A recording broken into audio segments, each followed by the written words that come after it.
nation bound in freedom,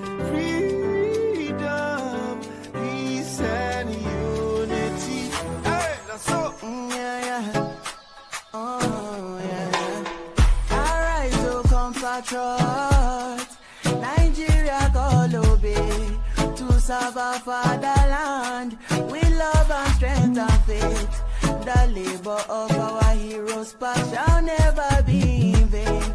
To serve with heart and might, one nation bound in freedom, in freedom, in freedom, peace and unity. Arise, my people, arise, my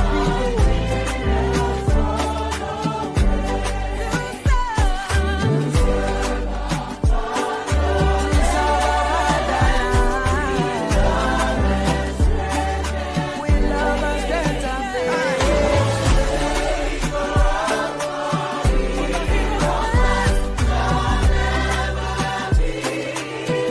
With all our hearts and minds, we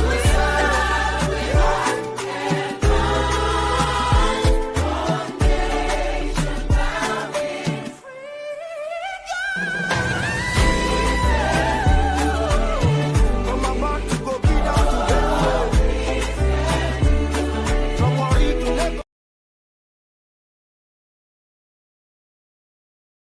Thank you so much for watching. Thank you. Have you subscribed? Yes, you. Have you subscribed? You. Yeah, before you go, click. It's free. Click. Just that's it. Have you subscribed? You are laughing. Have you subscribed? Have you subscribed? Thank you. Thank you. Thank you. Hey, madam. Thank you so much. I can see you. I can see you. We have to get to 100,000 subscribers. This by the end of the year. How are we going to do that if you don't subscribe? Yes, you. Yes, you're about to click off. Why? Have you subscribed? It's free. If you don't, ask your son, ask your daughter how to. Just one click. Thank you. Thank you. I see you. Aha. Thank you very much. Thank you very much. I'll see you tomorrow. Thank you so much for watching. Thank you. Have you subscribed? Yes, you. Have you subscribed? You. Yeah, before you go, click. It's free. Click. Just that's it. Have you subscribed? You are laughing. Have you subscribed? Have you subscribed? Thank you. Thank you.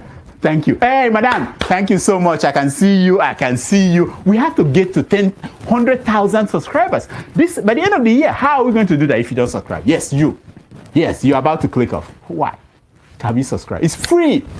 If you don't, ask your son, ask your daughter how to. Just one click. Thank you. Thank you. I see you. Aha. Thank you very much. Thank you very much. I'll see you tomorrow.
bound in freedom, peace and unity. Hey, that's so. Arise, O compatriots, Nigeria call obey to serve our fatherland with love and strength and faith. The labor of our heroes past shall never be in vain. To serve with heart and might, one nation bound in freedom, in freedom, in freedom,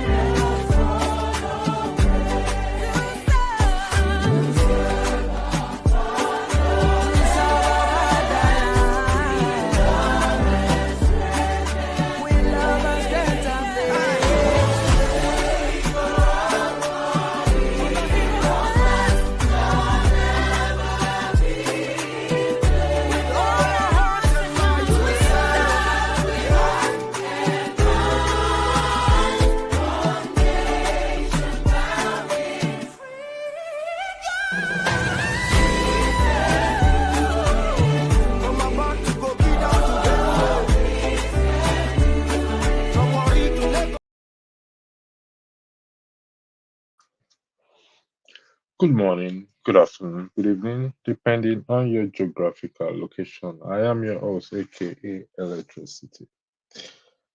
As you saw, the topic is Tinubu an asset to CIA. There should be a question mark there. Apologies for that.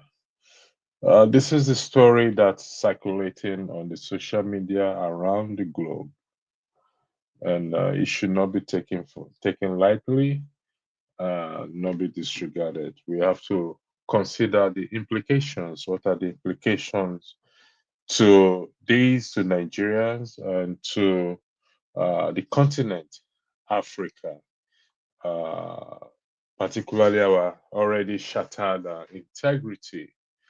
Uh, what this means to us if it's proven that indeed it is an asset to what? To CIA. So, what are the implications of this?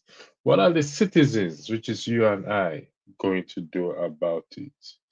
Are we going to continue to fold our hands and continue to say the same thing? Say that high, whatever will be. Because this is a serious allegation, allegedly. However, it's not been denied by anyone, not even the president, number one citizens of the country. It is disturbing and paint a bleak future for the country. And I said, it's one of the my understanding who gives information or sells information either willingly or unwillingly to a foreign body. They practically work for them. And if the number one president, citizen of the country who happens to be the president, is now alleged to be what an asset to the CIA, it's troubling. Very, very, very troubling. And it's the citizen's duty to act in this matter. A lot of thoughts came to my head. Uh, this issue should have led to an uprising in the country today, but I've not heard anything so far from the citizen. It should have led to the citizen uh, staging a peaceful protest in all states, federation of the state, in the House of Assemblies and Senate, and to occupy to say, listen, what is going on? This is number one. The country already, if this allegation is true in respect to the number one citizen of the country, the entire country is compromised. Now, it raises a lot of questions as to his background, as to how he got to what to the throne, the controversies, the the $460 dollars seized in his account, how he claimed if he wasn't him, Buhari would not have been president. A single man claiming that he single-handedly crowned Buhari as president. And what our lawmakers doing in this regard? Who is going to put fire on their bomb for them to sit up and do their job, what is needful? Everyone just seems to be quiet in that country. Why are we this way? Could this information lead to an outbreak of civil war? Don't rule it out. If the number one citizen of the president is considered or is alleged to be an asset, allegedly to be an asset of the CIA, then uh, it's a serious trouble. We are in what is we are in serious, serious trouble. I'm a fan of Homeland. If you watch, anyone of you must have watched Homeland, Kerry and Saul, and how they recruit people, individuals, top government officials as assets, betraying their own country. The part I love most is the second in command of the Revolutionary Guard, how Kerry and Saul plotted a way to lure him into this country, into United States, and eventually it became an asset of the USA. What that means, you happens to be what? Their puppet. They tell you when to sit down, when to sleep, when to wake up, when to use the bathroom, when to do anything that they ask you to do. Because why? They have you under what? Under their belt. Highly compromised individuals, particularly being number one citizen of the country. This, by implication, also means that the security of that country is what? It's nothing to write home about. Because why? He is the chief, is the commander in chief of the armed forces. So, whatever information they want from him, he will provide it if indeed this allegation is correct. And this raises concerns that people have raised over time that the country has been sold, the country is being manipulated from outside. So their concerns are legitimate. Will be confirmed to be what? To be legitimate concerns. My focus, our focus is what should the citizens do in this regard? The onus is on us, the citizens. And so, what are we going to do? I'm not exaggerating this. The life of everyone in that country, every information about each and every one of us, if this allegation is proven to be true, are already compromised. That is the position I am taking. Every organization, every trade, everything, because this is the number one citizen of the country, the man or the individual who holds the key to what? To the gatehouse. Every airline are all compromised.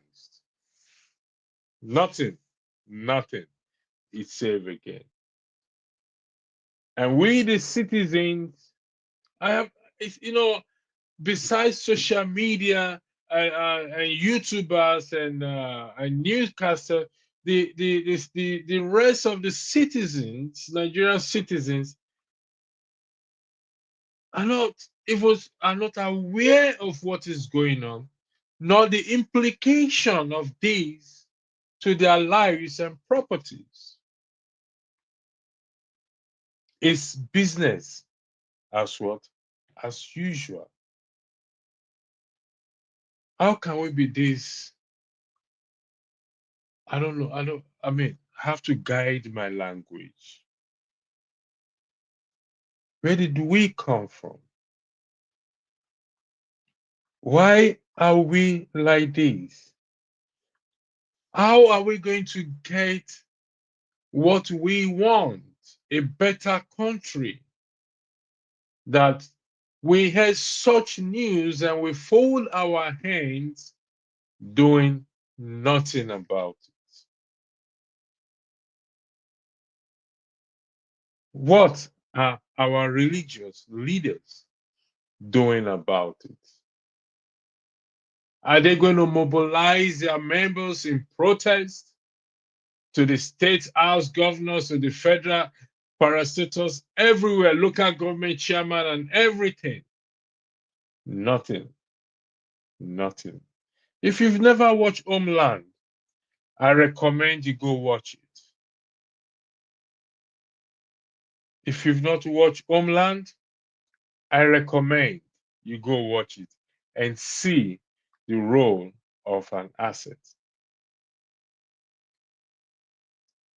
Their life also is including at risk.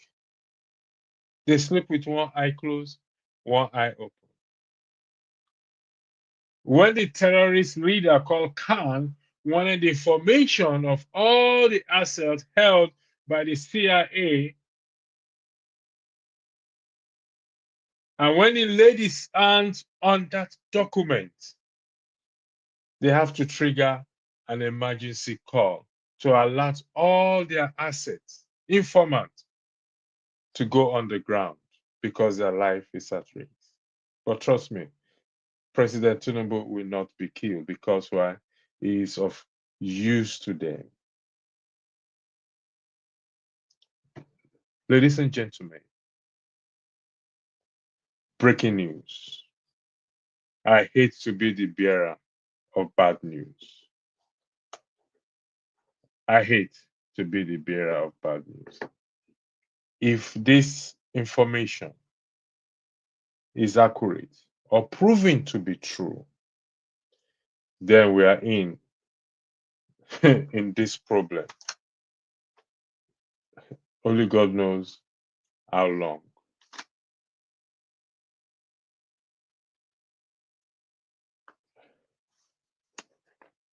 Things ain't gonna get better.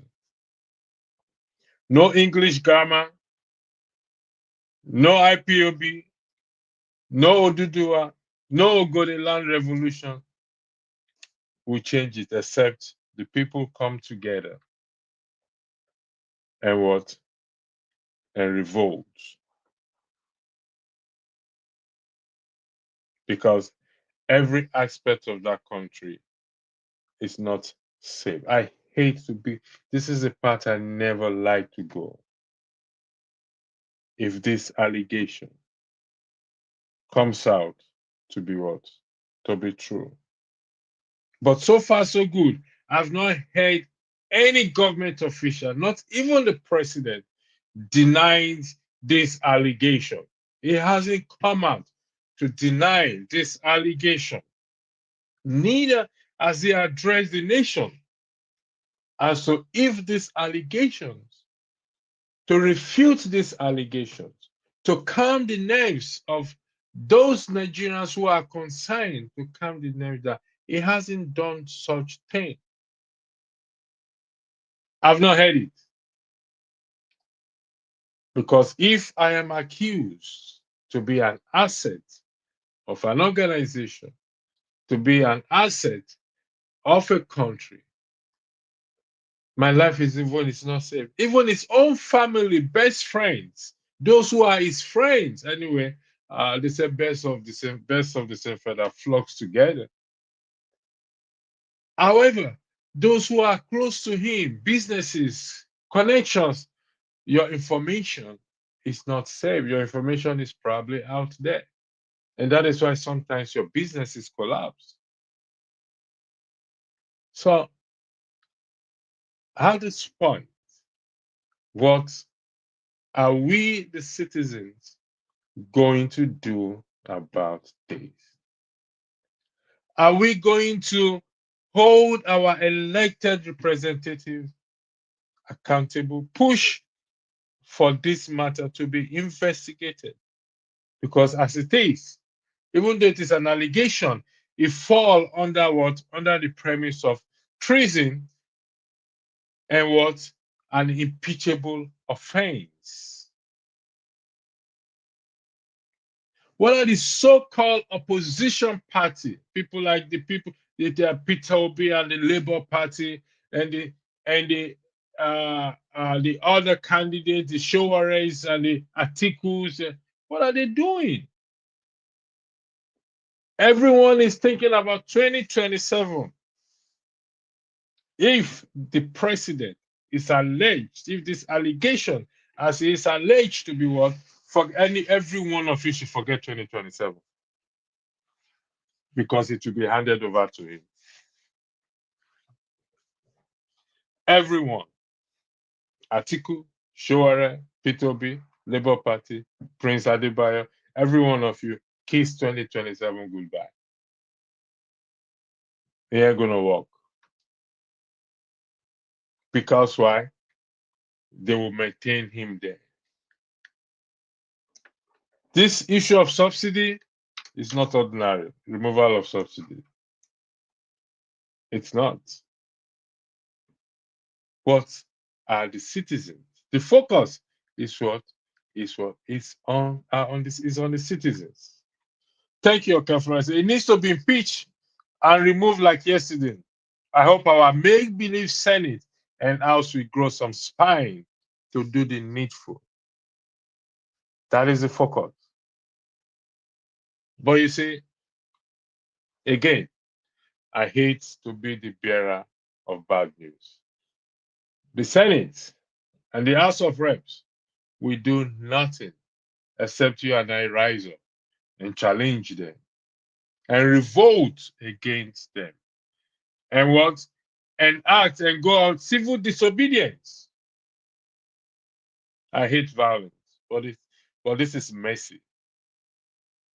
He is the number one citizen of the country.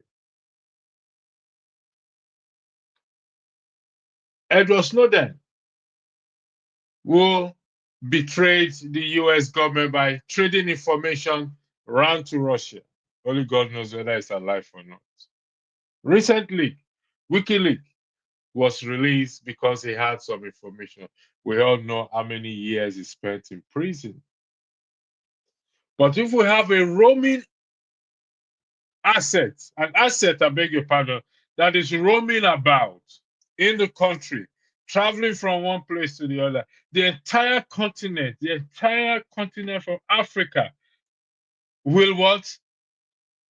Will stay away, will distance themselves from us. Even their own country, even the organization, the OAU, Organization of African Unity, they are all compromised. They have been compromised because why? Because of this particular man, the president of the Federal Republic of Nigeria, respectfully.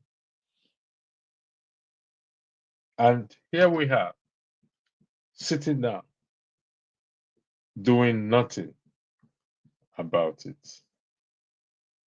Those human rights or those advocates that should rise and ginger the people and ask the people to what? To pick up the green leaves and protest and hold a night vigil in government institutions. Where are they today? They should be out there. It is alleged to be. Why this is an allegation? When an allegation is made, such heavy, damning allegation is made, the first thing that anyone will do, any reasonable president will do, is to put out a statement there. It's all over you, social media. And there is no statement. I stand to be corrected. No statement to counteract this allegation. So we can safely conclude that this allegation is true. Because I believe it's over 24 hours now, or up to over 24 hours, this allegation have been circling in the air, flying in the air. And not the president, nor the vice president, nor what? The Senate president, the number 4 citizen, the number 5 citizen, no governors or government official has issued an official statement to say this is not true. So it will be safe for us to what? To conclude until such time that this allegation is proven not to be true. I stating it here that it is safe for us to conclude, or we argue, that this allegation is what is true. And therefore, we are in big, big trouble. I listened to this song with tears rolling down my face. What happened to the once great nation of Nigeria? My heart bleeds. We have to stop that bleeding heart too, because we need that heart to go outside and protest, Dr. Gomez. That heart, we have to stop the bleeding, please, because we need all hands on deck in this matter. Our coming here every day, or my coming here every day, I'm sorry to say, we completely waste of time, because if we don't do anything and we keep sitting down and saying nothing and saying, oh, Sarah, hi, whatever will be, the future is not hard to see, then it's pointless. There should be outcry out there. The country should have been shut down at this very moment. No plane goes out, no plane comes out by the citizen until we get an answer to this. Your information are not safe either. So all this privacy baloney that we think we are safe or whatever it is, gone, is gone. That is the implication, some of the implications of what? Of having a president as what? As an asset. We'll take a short break and I will be back after what?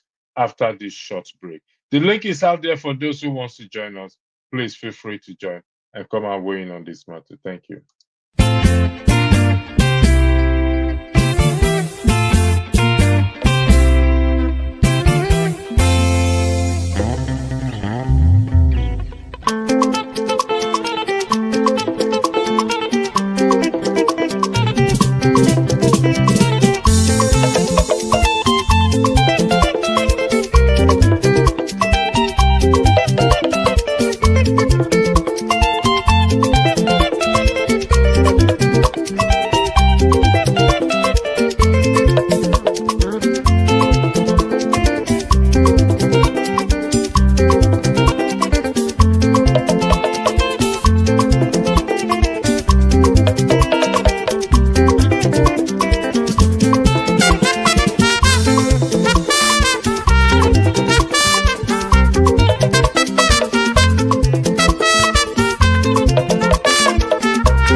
And now let us shift our focus to West Africa, where it looks like new allegations on Nigeria's president have emerged. Reports suggest that the Central Intelligence Agency, or the CIA, has confirmed that Nigeria's president, Bola Tinubu, is regarded as an active asset by the US intelligence agencies. Now, the disclosure surfaced in a joint filing by the CIA, the Federal Bureau of Investigation, and the Drug Enforcement Administration. The agencies were opposing the release of the unredacted or the non-hidden information about President Tinubu's background. Now, according to the Nigerian journalist David Hundeyin, who has spearheaded the efforts for full transparency, the American agency submitted a memorandum citing Tinubu's status as a CIA asset. The CIA's memorandum underscored the importance of safeguarding its intelligence partnerships. It stated that human sources can be expected to furnish information to the CIA, and only when they are confident the CIA will do everything in its power to prevent the public disclosure of their cooperation. Now, this has sparked a huge debate about whether President Tinubu is a CIA agent or not. Now, 72-year-old Bola Tinubu has been serving as the president of Nigeria since 2023. President Tinubu is criticized as the flying president for the frequent visits that he takes outside of his country. He had forfeited about $460,000 to the city of Illinois in the United States in 1993 after an investigation linked him to drug trafficking activities. But in April of 2023, Tinubu's party, the All Progressives Congress, told the Presidential Election Tribunal that he was of no interest to the US government, as the 31-year-old civil forfeiture case was not against him, but against the money that they said was found in 10 bank accounts that were opened in his name. Now, this came as Tinubu's candidacy was challenged by other presidential election contenders. And now the party's claim prompted Nigerian journalist David Hundeyin and the US-based legal data website Plainsight's owner Aaron Greenspan to file a Freedom of Information Act request to the FBI, the CIA, and the DEA to seek more information on the US government's interest on Bola Tinubu. Now, the DEA has also supported the CIA's position, asserting that while citizens have the right to transparency about what their government was up to, they are not entitled to unrestricted access about President Tinubu. The report confirmation triggered a mixed set of reactions on social media, with David Hundeyin claiming that the US intelligence support for certain African leaders has contributed to regional instability.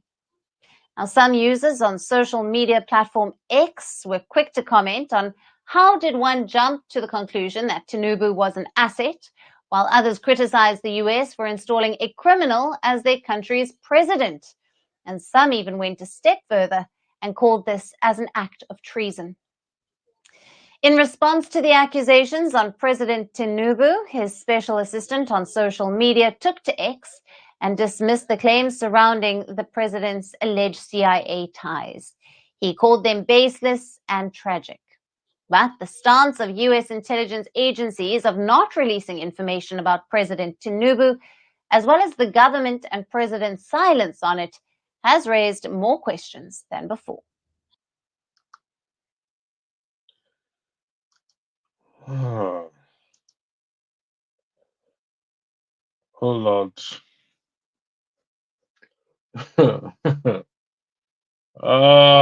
Wahala.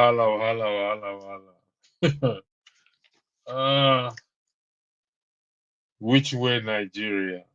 Which way to go? Which way to go? I love my fatherland. I want to know which way Nigeria is heading to. What are we going to do? Active CIA assets. Active, allegedly. And you can hear the president himself has not come out to make a statement, to give a statement. So, someone here said It's a propaganda. How is it a propaganda? If you can provide clarification, maybe you know more than us, to tell us that why you think it's a propaganda. Or you can come on the platform and educate us. Because as we stand, as everyone stands, we are students, politicians. The documents are there, even though they are highly redacted, for the fact that they have a document on him based on his drug trafficking, the forfeiting of $460,000 speaks volume. That can be dismissed because it's been challenged, it's gone to the court. There's no denial of that fact. Let's act a drama here. A foreigner in a foreign country will have $460 as drug, money purported or appears to have come from drug trafficking because he could not account for it as to how he got the money. That is enough tool for them to say, listen, this person is worth recruiting. And for the fact that the man have this huge desire to be president, he left himself open to compromise. We must not forget that. So, even though the press secretary came out and some people are saying it's a propaganda, what evidence is that? Madam Luke, thanks for joining. I believe you want to weigh into this. Please be nice to us this evening, please. We're all having, our heart is bleeding. Okay. The floor is yours if you're ready. Please. Good evening. Good evening, my wonderful people. Can you hear me? Loud and clear, please. I can hear you. We can hear you. Good. Can you hear me? Yes. All right. Thank you. There's kind of a delay. I don't know why. I don't think so. I can hear you clearly. Okay. Can you hear me, Madam Luke? Okay. Please permit me to do my intro dance, if you don't mind. All right. Go ahead.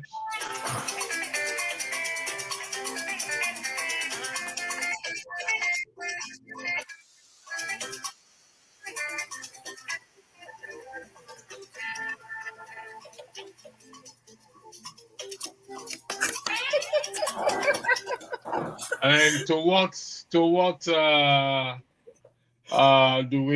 is this intro dance for, if you don't mind me asking?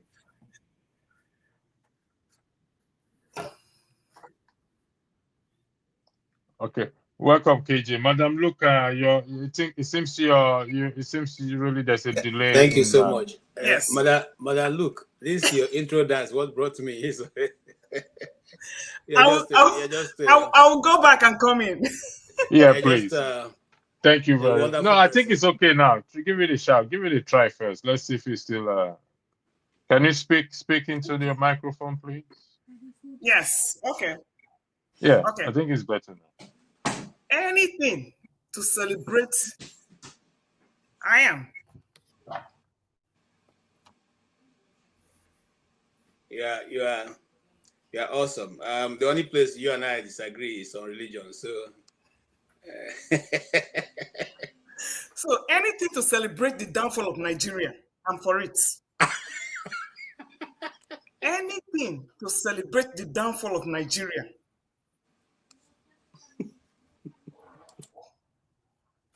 Everything. All right. We lost KJ, or KJ have his. I think. Okay, Madam, look. Let's look at this. I Yes. This has been brewing. This has been brewing. I don't know why it's a surprise now.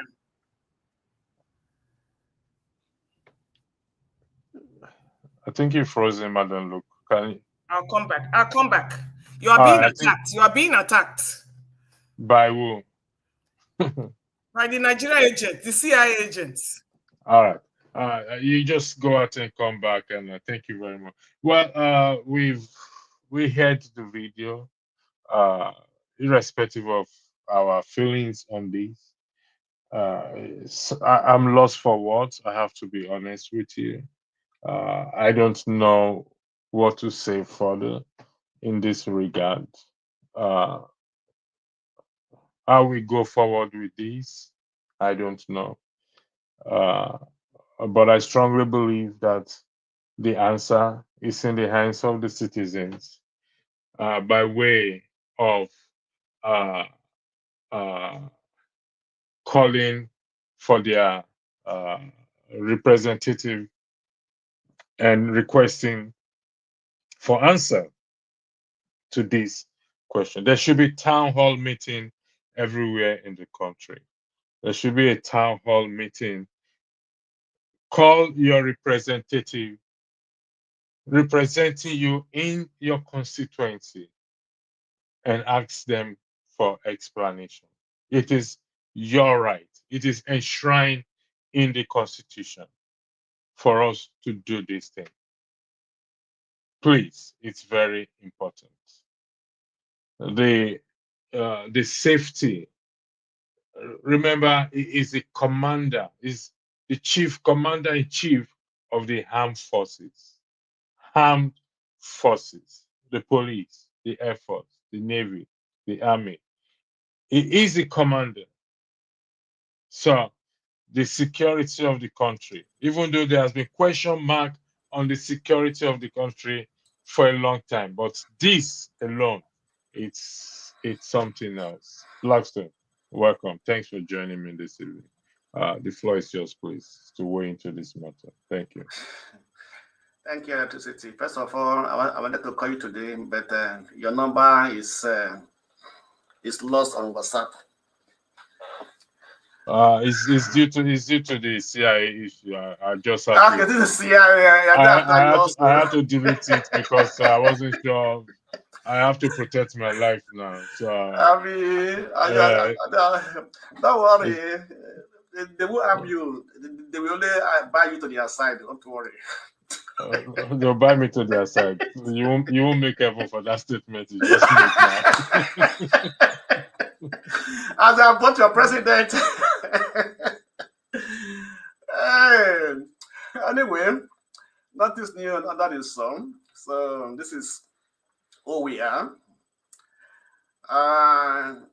Sometimes I do joke like this. I said, if an American president come to a Nigerian president and tell him, I will give you an American passport, I will give you one of post in my administration, just resign your presidency and come and join me. I tell you, they will resign and go and join them. When they get there, it will make him his own slave.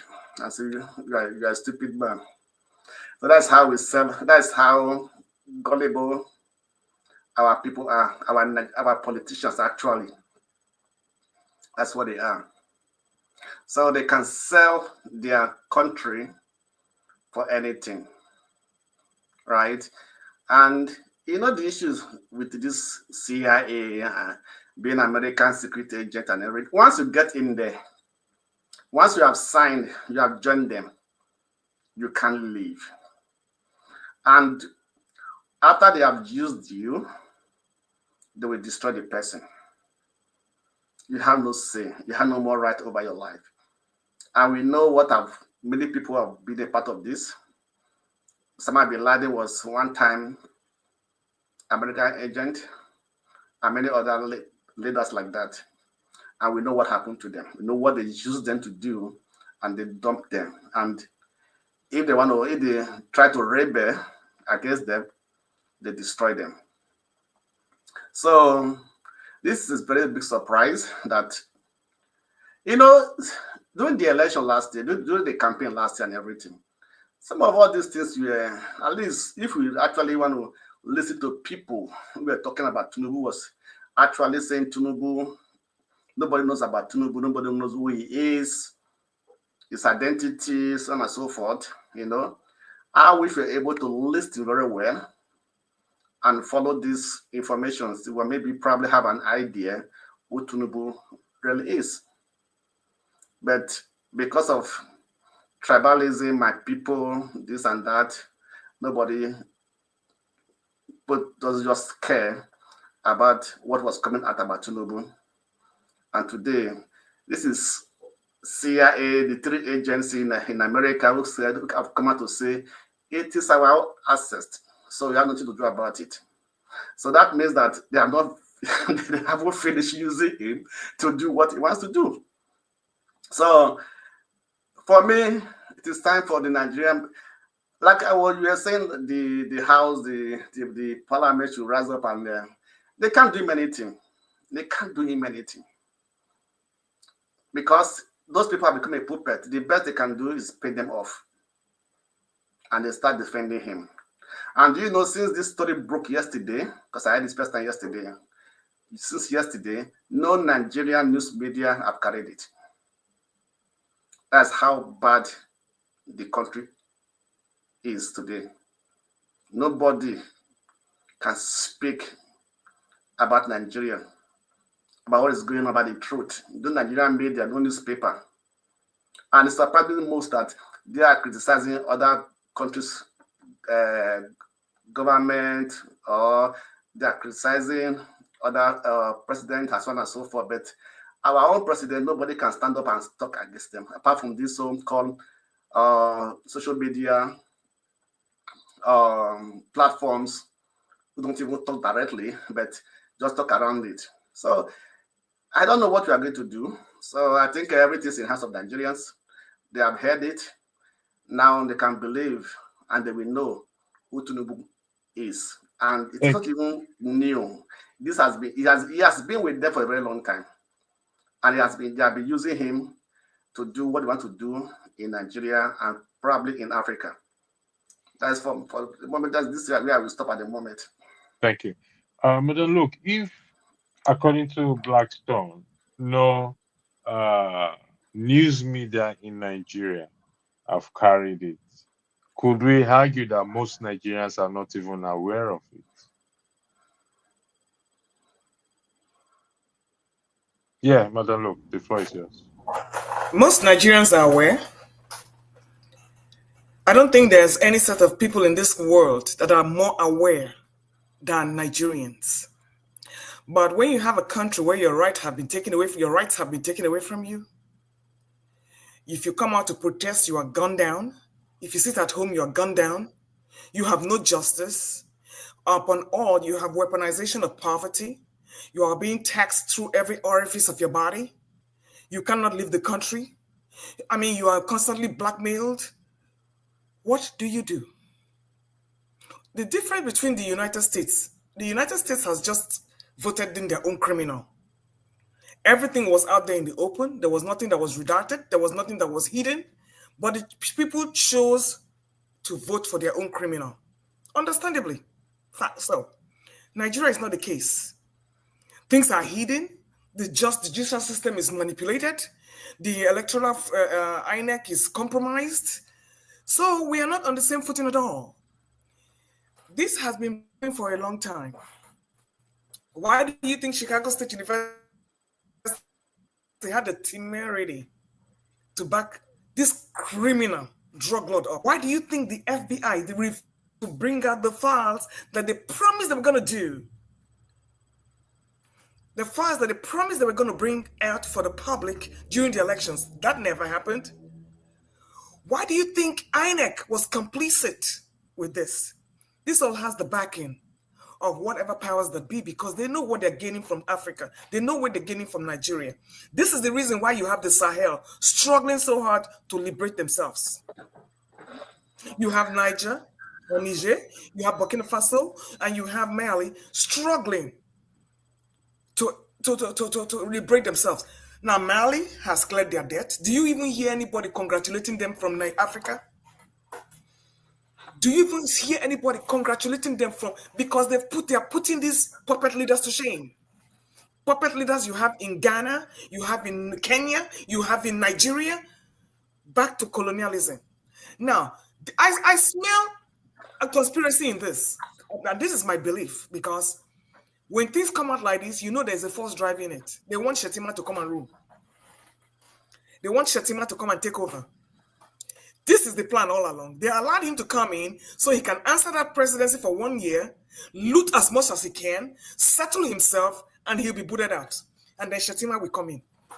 Watch us.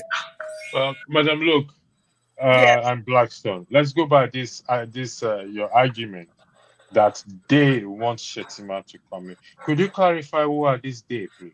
The northern, listen, the north is the part. Let me, if you code it now. Sorry, Mr. Blackstone, I yield to you. You were speaking. Sorry. No, go ahead. No, go ahead. It's no problem.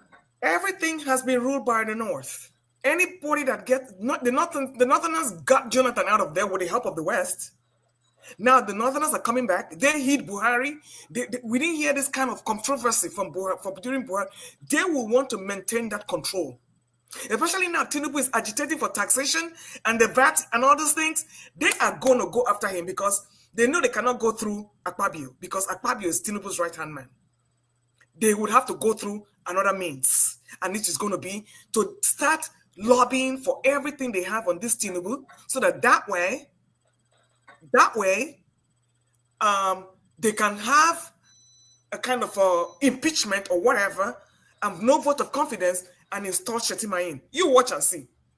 Now, the problem with all this is that with all the deals Nigeria has with the United States and all the other side shady deals, building an oil or gas line from here all the way to France. Listen, we Nigerians are very aware of what is going on. We have a lot of educational. I don't know. In fact, now I'm canceling my cable subscription. I get most of my information from YouTube. How there was the oil theft, how there was the oil scam, how there was everything you need to know to educate yourself is online. Now, if Nigerians don't care, that's a different thing. But they are aware, but they are helpless to do what they need to do. Can you imagine a president of a country being an asset to another country? Where is that done? Where is that done? Huh? Can it happen in China? Can it happen in Russia? Your whole country's secret is in the hands of another person. So you see, it is a conspiracy going on, whether you believe it or not. This is a comeback to pay Tinubu back for whatever he's doing and a quick way to get him out. That is it. All right. Now, will Donald Trump do anything about it? I don't know. Even if he does anything about it, is there going to be a fallback in Nigeria? We are yet to see what is going on. Thank you. If Shetima, let's go by your argument again. Let's enact the drama that they impeach him. Shetima, being the second person, was now installed as the president. Would there be a difference? Is he not going to be an asset as well too? If that is the plan, that means himself also is an asset. Of course. But if you go by the natural way how things are going to go, he's the next person in line. So yeah. It's either you come out and trash the whole election, because actually by Tinubu's complicity, all Shetima, the whole government is trash. We have to go back to ground zero. Because he ran on Tinubu's ticket, on that fraudulent ticket, so he too is trashed. If we really have a rule of law in the country, and if we really have House of Reps members that will take this up, but that is why he keeps buying them cars, buying houses, buying all these things, just to make sure that cabal is grounded and protected. So he knows what the deal is, and they know. Even Ribadu knew as of 20 years ago, when he was prosecuting Ibori, he even said it, that there's another governor in Nigeria. He didn't mention the governor's name, but we already knew he was talking of the governor of Lagos State. That his own criminality is on a different dimension. They killed it. You want to tell me Ribadu does not know? Or Pastor does not know? Jonathan did not know. These were the times that they should have hauled this man in jail. But did they do it? They are all complicit. That's what I'm trying to say. Thank you. Thank you. KJ, welcome to the platform. I want to salute Madam Luke. And I am just liking my look every day.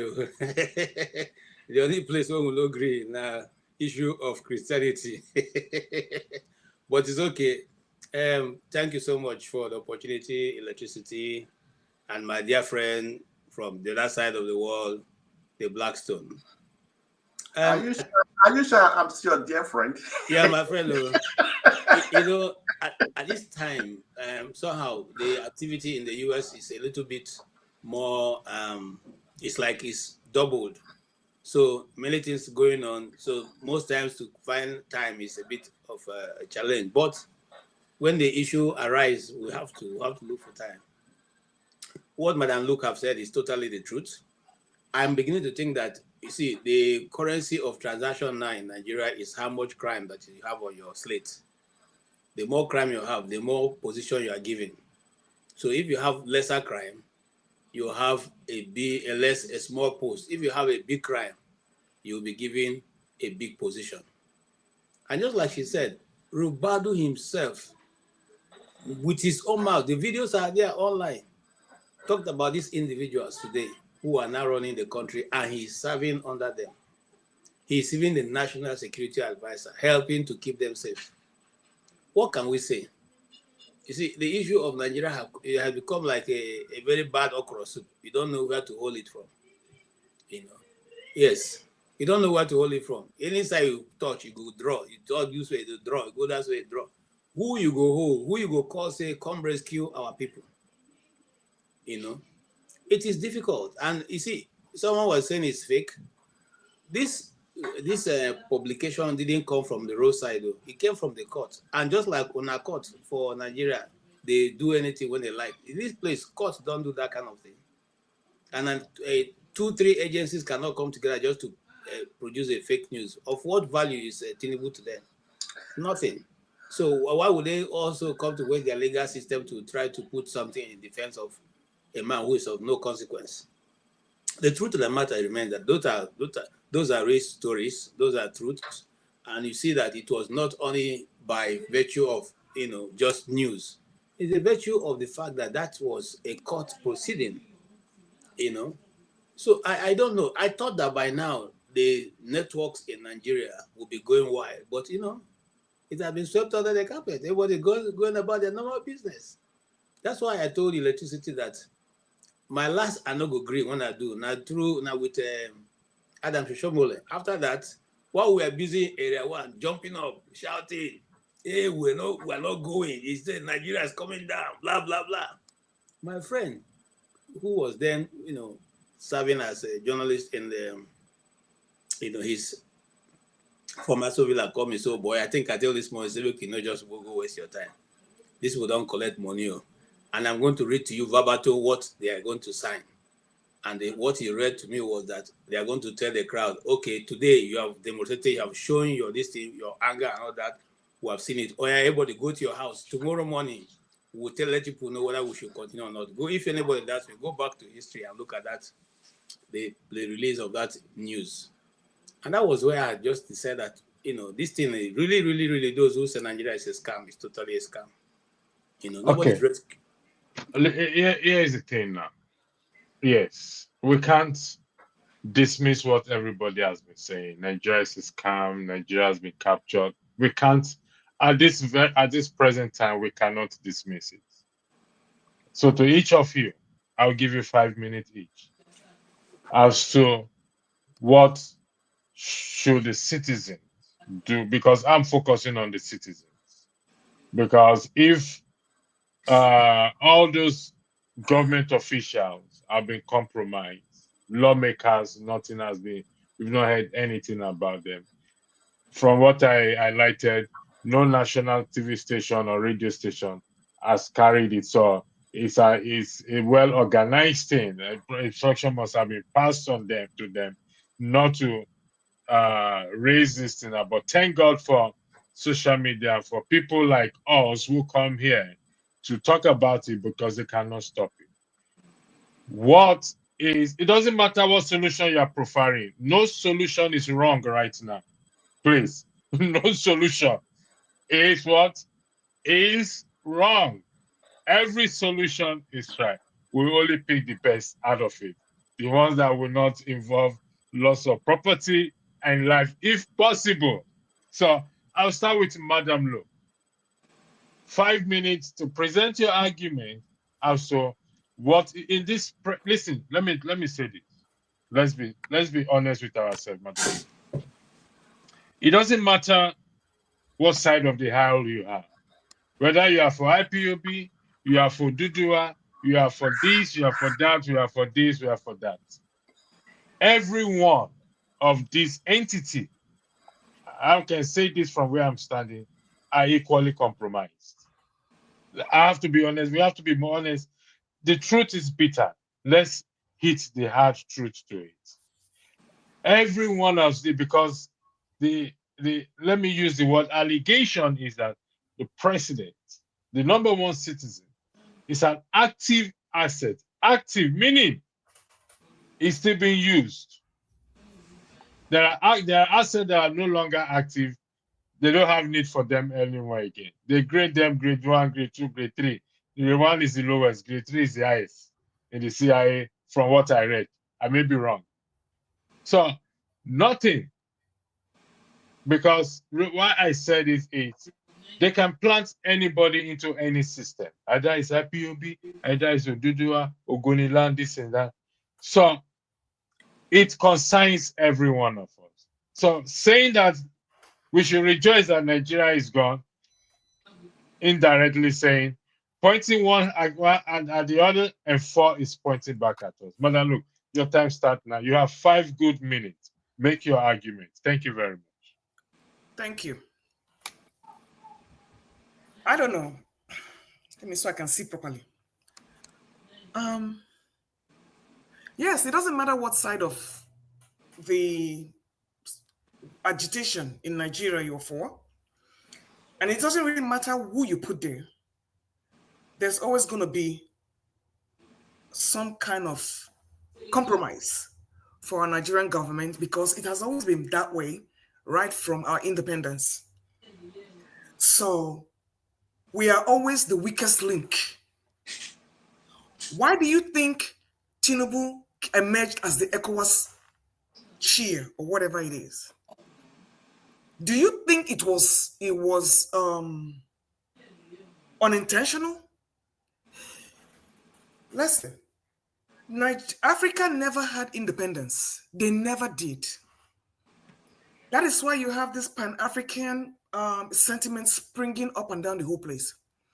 Most of the people that are ruling Africa do not serve African interests. Just like what you have now. IMF, everybody, they want the country to remain in perpetual poverty so that only the president and the few that had the puppet and their puppet masters can keep enjoying the wealth of African nations. Look at what is going on in Burkina Faso. Do you see how much money was sent there to overthrow that man? 5 billion, what is that currency they have? In suitcases. And what did the soldiers do? They took the money straight to Tuareg. Straight. That is a sense of national pride. People who have pride in their government, people who have pride in their citizenry. But Nigeria doesn't give you that opportunity to even be proud of it. If I ask you one thing now, one thing that is you should be proud about in Nigeria, what name one thing you are going to be at a loss. That's your time. I'm going to pause your time. That's incorrect because if you're asking me that, I will tell you in my time in Nigeria, I have nice people who looked at me. Let me just leave it like that. So your time starts all over again, Madam Luke. Thank you. So your claim to fame is nice people who looked at you. No, you say what is the one good thing about Nigeria? No, now I'm throwing it back at you. You had nice people who look at. So we don't look at you here. The ones in Nigeria that are suffering in poverty, they are nice enough to look at you, and you feel like you're But very. look, what are you implying? Please, can you don't speak in tongues? Let Don't me speak in just. parables. You are Can you going to speak? you, when poverty-stricken people are looking at you, you need to be ashamed. People don't look at you when they are poor. They look at you when you're wealthy, and they are also wealthy. You are on equal footing. So you can't be going there to shine, and then you have this bunch of, what would you call it, dregs of society looking at you, and you're feeling cool with yourself in a country that has been captured, in a country that is economically downtrodden. I don't see that as a compliment, Mr. Electricity. Please adjust your standard. I'll take it as a compliment from you. Thank you for Yes, that. you know what? Everybody loves electricity. Please, like, adjust your standards. Thank you. So going back there, you see, we do not have a country. Let's just face it up. We do not have a country. What we have is a kibbutz. You know, that's why I put it down on a settlement. You know, just akin to the pre-colonial days. Remove the line of amalgamation. That is what you have. You have gone back to prehistoric times. Some parts of your country are ungovernable. Some parts of your country are sellouts. Look at what APC is doing with the elections in Nigeria. Do you call that a country? Do you call it a country? What do you expect when you have a president that is compromised? David Hudeyin was saying this during election time. Everybody was like, where's the evidence? And this Nigerian man, whoever he is, I don't know if it's a spam bot or whatever it is, tell me, was he convicted? Was he convicted? How will he be convicted when he's compromised? Somebody without for 30 years, the first 30 years of his life, we do not know where he comes from. We cannot tell you his siblings. We cannot tell you his mother. We can't tell you his father. At least every one of us, that he just acts like forefather to me. If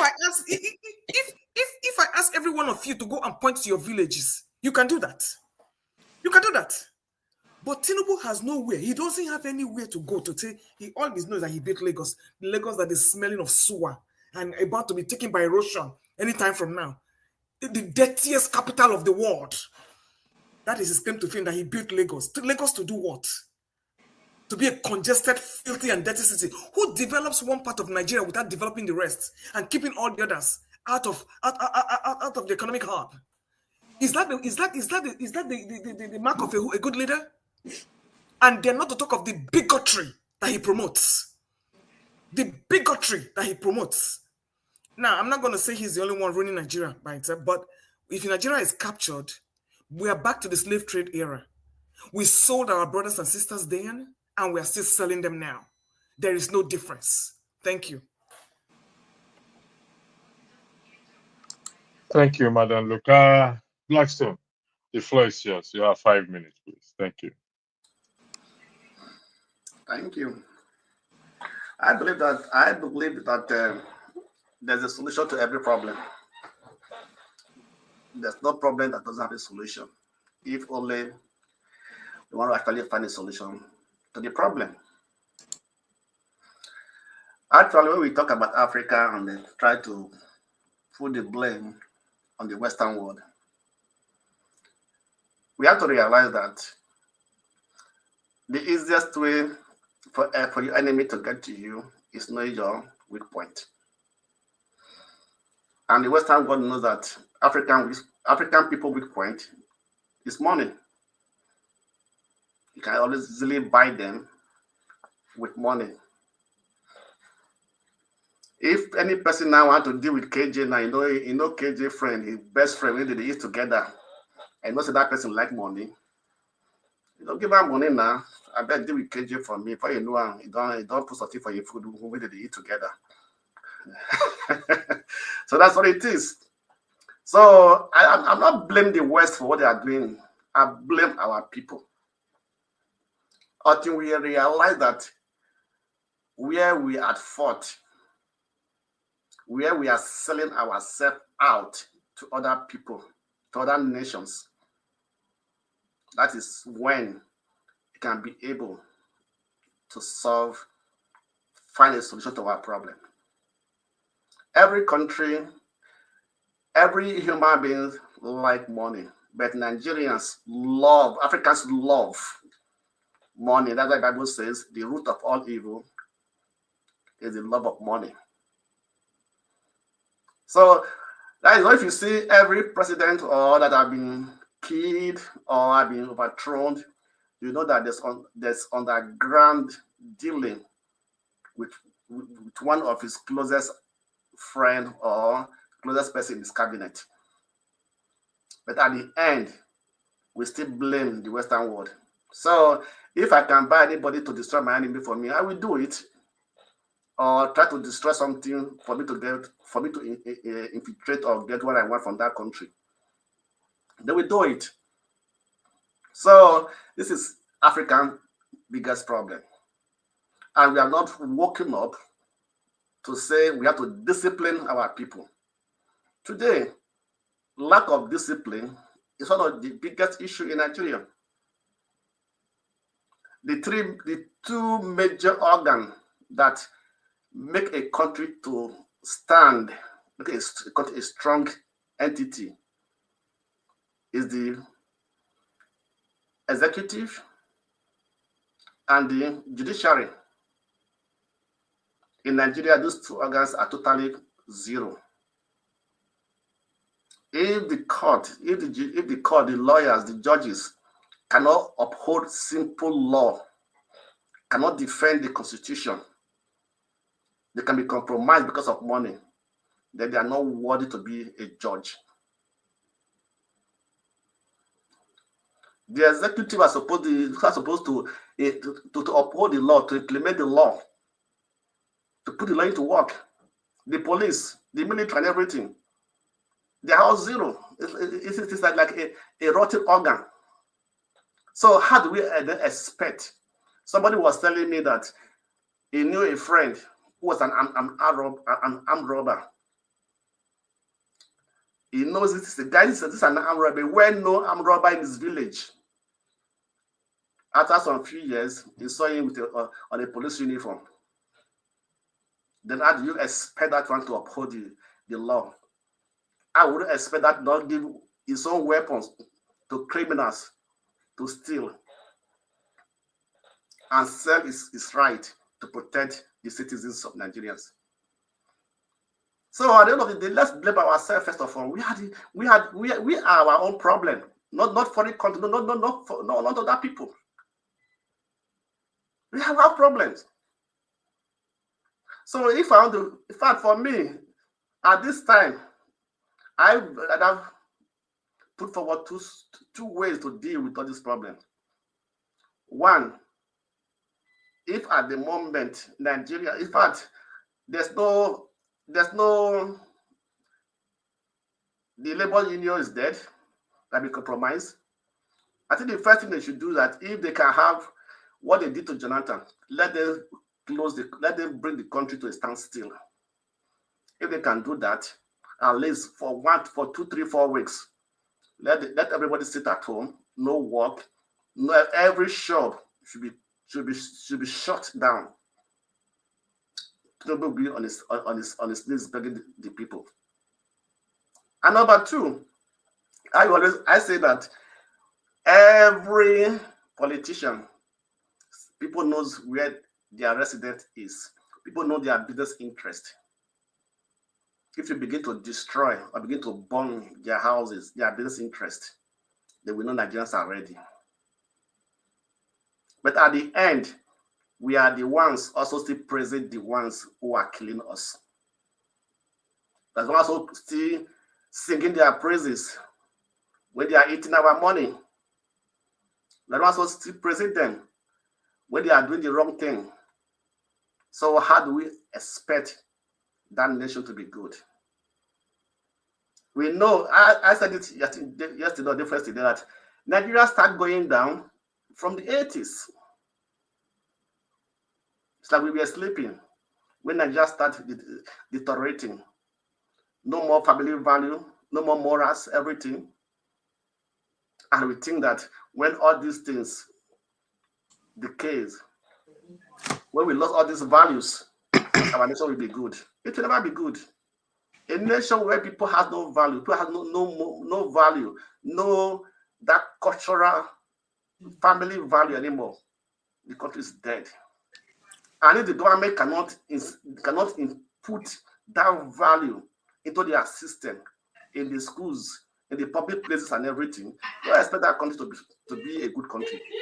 Don't expect that country to grow. So that's what we are facing in Nigeria. Let's be frank with ourselves. We are the people. I don't think a land without no people. It's not called a country. We say a country. It is the people we are talking about. So we are the country we are talking about, and it's all about us. Let's have a change of mind. Thank you. Yeah. KJ, before you weigh in, I want to play a video of Dele Faro to me. He have a 2-point solution. I mean, there was a two-way solution.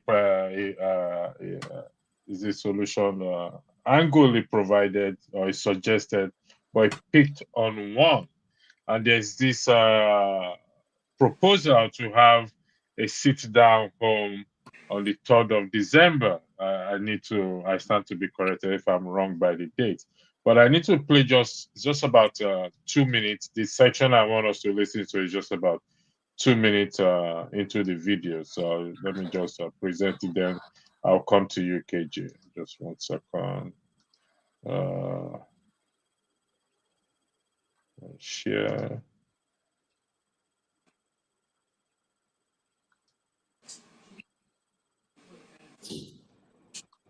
The Nigerian may excuse himself and say that is the situation. After all, Britain cobbled this together, and after all, he has never had his will expressed. Even I have said so multiple times. But at some point, the colony of lepers is the difference now. The colony of lepers, because we have will. We are the ones who have built this lepers colony by abdicating the responsibility to build our own country. We failed to take our fate in our hand.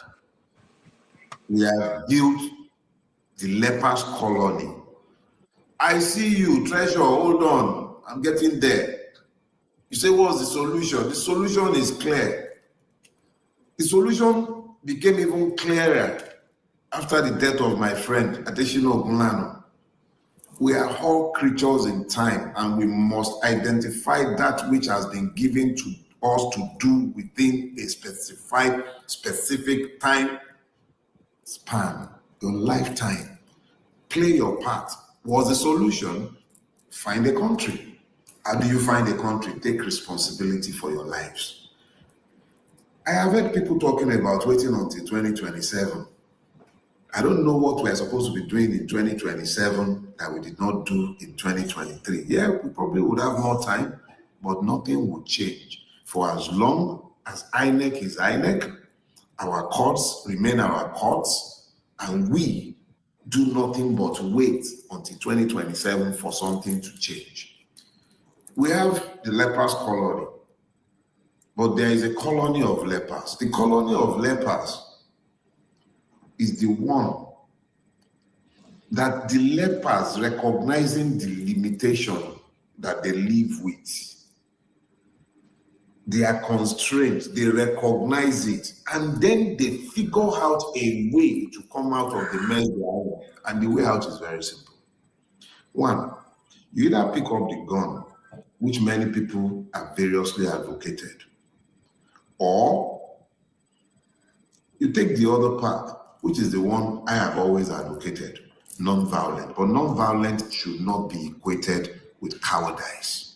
It should not be equated with non-action. It should not be equated with simply folding our hands and waiting for death to come. So that's the part. Can you hear me? Yeah. Yeah, that's the part I want us to listen to. Non-violence, but it should not be equated for cowardice. It should not be equated for folding our hands, doing nothing, and he mentioned a third one. We do nothing but wait, which is in Nigerian, our mentality, our system as to how we do something. We do nothing but what? But wait. KJ, the floor is yours. You have 5 minutes to argue the part 2 of it, which is in non-violence, but not sit down and do nothing. Talking about the citizens, which have always been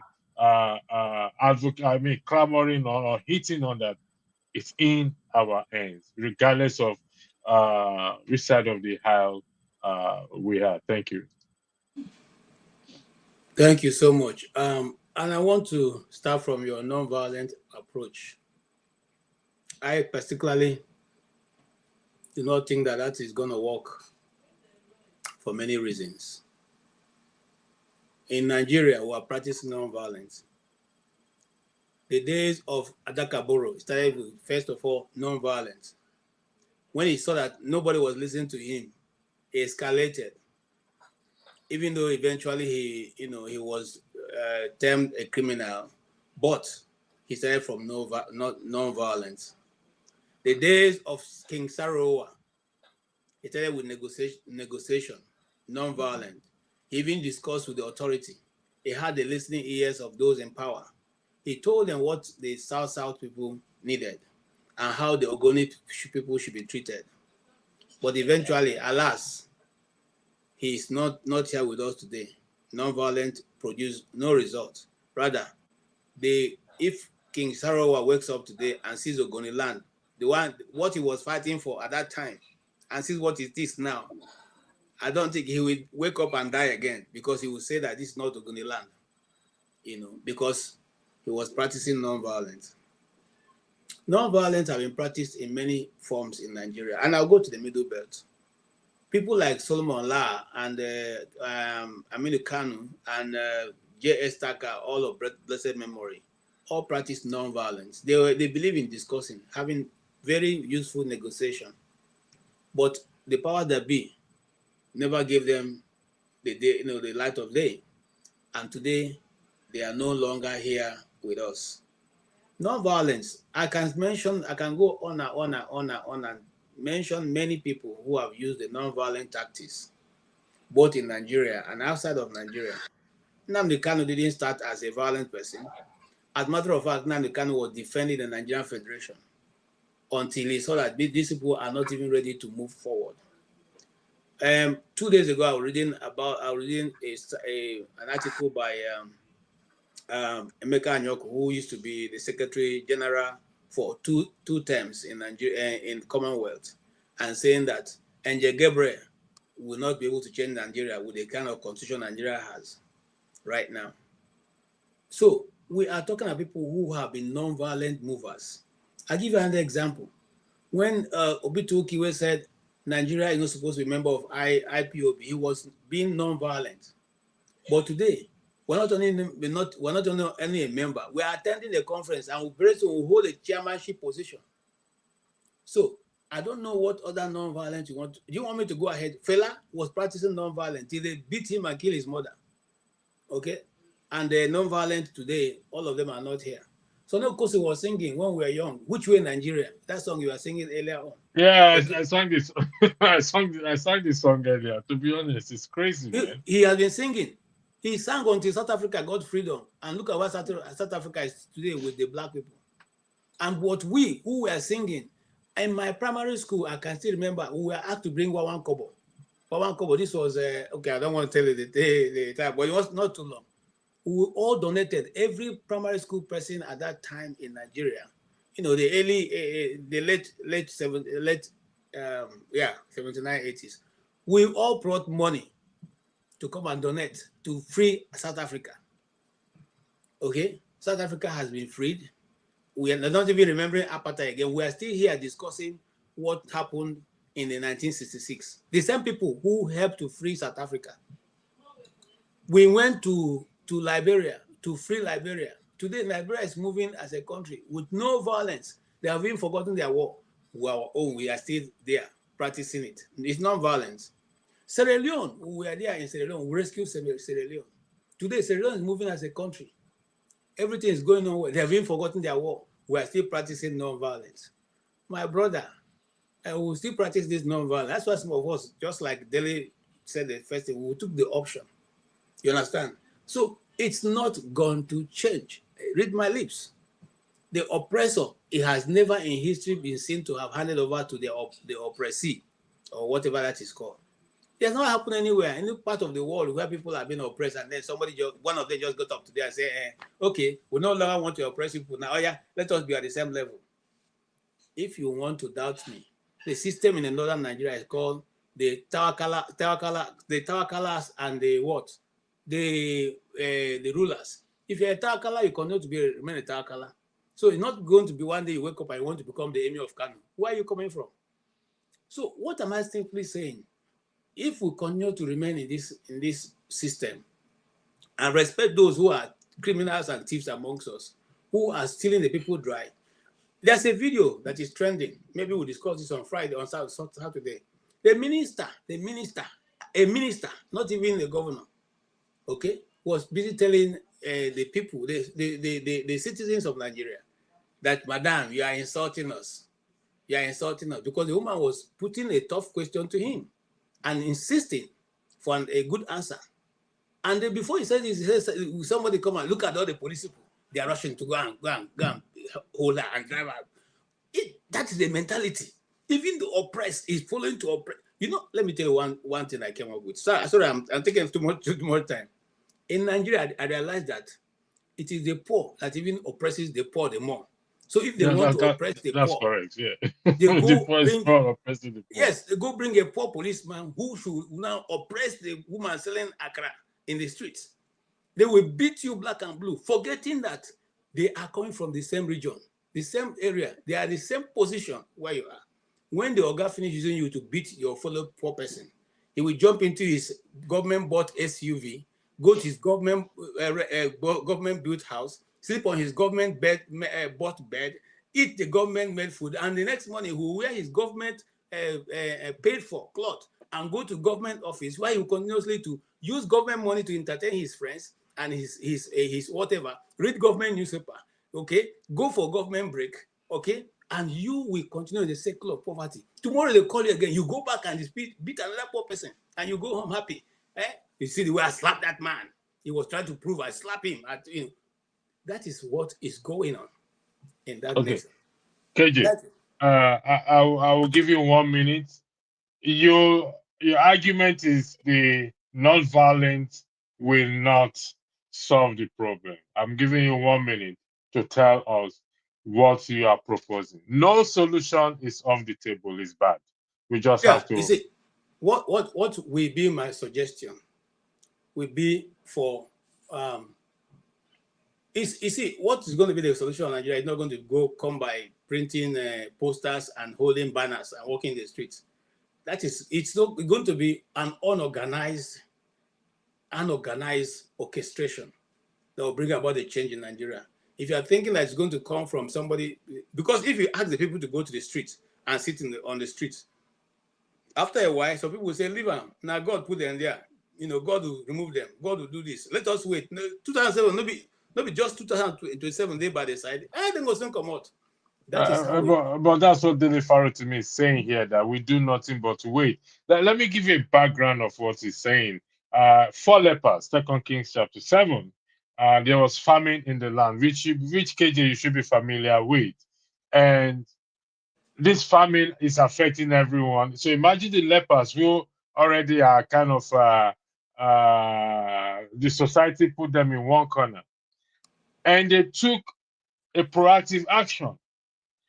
They knew very well that we are rejected. We are going to die. If we remain here, we will die.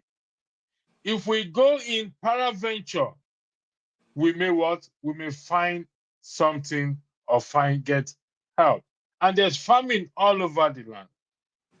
So he's bringing the leper's action, bringing it to us that we can't fold our hands doing nothing or acting cowardice. The citizen have to do something based on this story of the 4 lepers. So you have 5 minutes. Your time starts now. Thank you very much. Okay, let me come straight. The 5 lepers or the 10 lepers that the Bible talked about, probably you didn't talk about their tribe. I believe they are all Jews.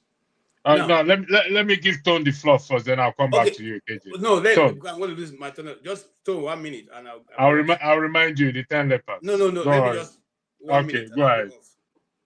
Now they didn't have tribes, so now we have multiple tribes, and we see things from a tribal point of view. Somebody's already telling me on the comment section. I'm fantastically not able to tell a story because his name is what? Is Soji. Okay, so we will continuously to divide Disregard ourselves. Soji, please. Disregard it, please. We'll continue Disregard to it. divide in as long as we don't have a common front divided by tribe. We can't come to that thing I'm looking at. Thank you.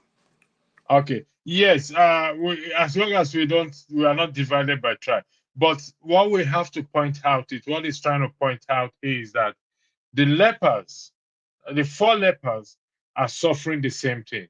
And you will agree with me, every one of us on the platform, you agree that we are all suffering the same thing. And that's the reason for the agitation, for the IPOB, for the Dudua, whether some of them have genuine interest, we don't know their intent, but what they are crying is that the country is not working. So let's go our separate ways and let's see if we can fix it. So, Stone, your time starts now. You got 5 minutes to make your argument. Thank you.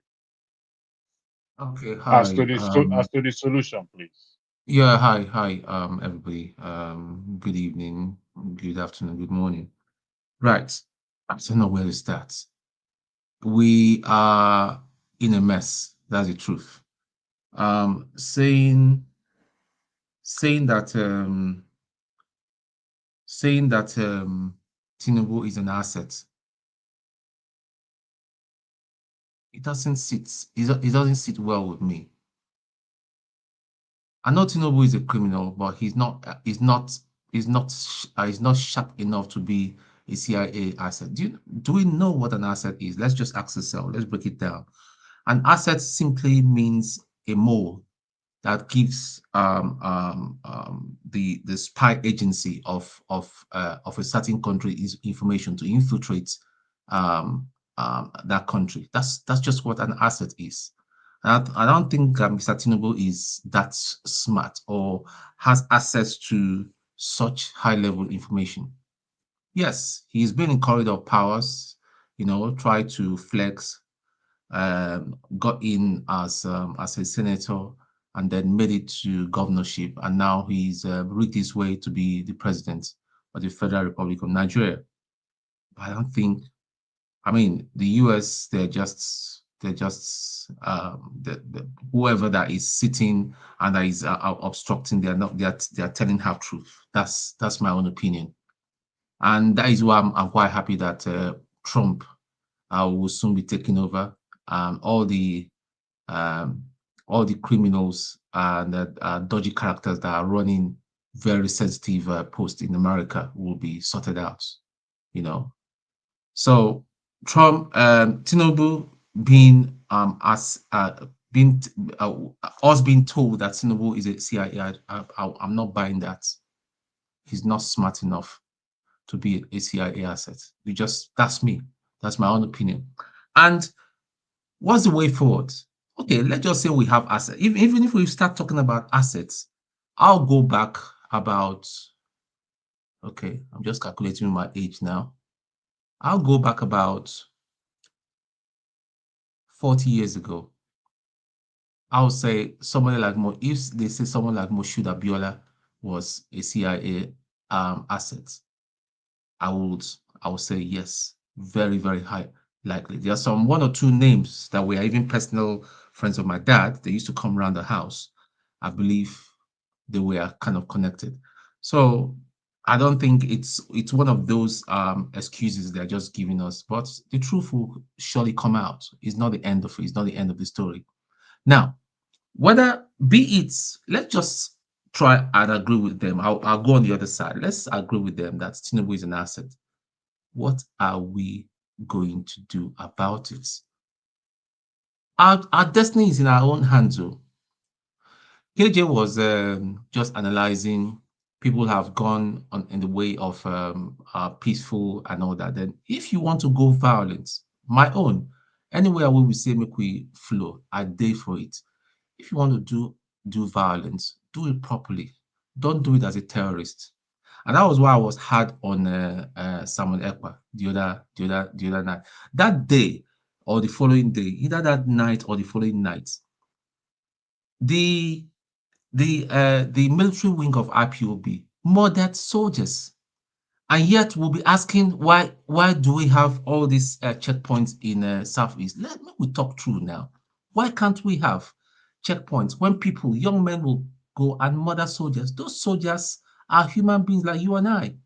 They have parents, they have sisters, they're uncles to somebody. Our chief of our army staff have died. Tinubu has not come out and told us what happened to that guy. That guy knew him in the academy. I'm sniffing some foul play. No, but they've not come out. They just said after brief illness, the man just died like that. Is that possible? There's some truth. There's some deep. There's some sinister things happening. But then again, I'm not surprised because we warned them that when this man come, all the portals of evil will just be open one by one, and that's what we're experiencing. The point is, everybody is just messed up. Simon is there shouting. He told us that if he has a nuclear weapon, he's going to bomb Abuja, and we expect Mazin Nnamdi Kanu to be released.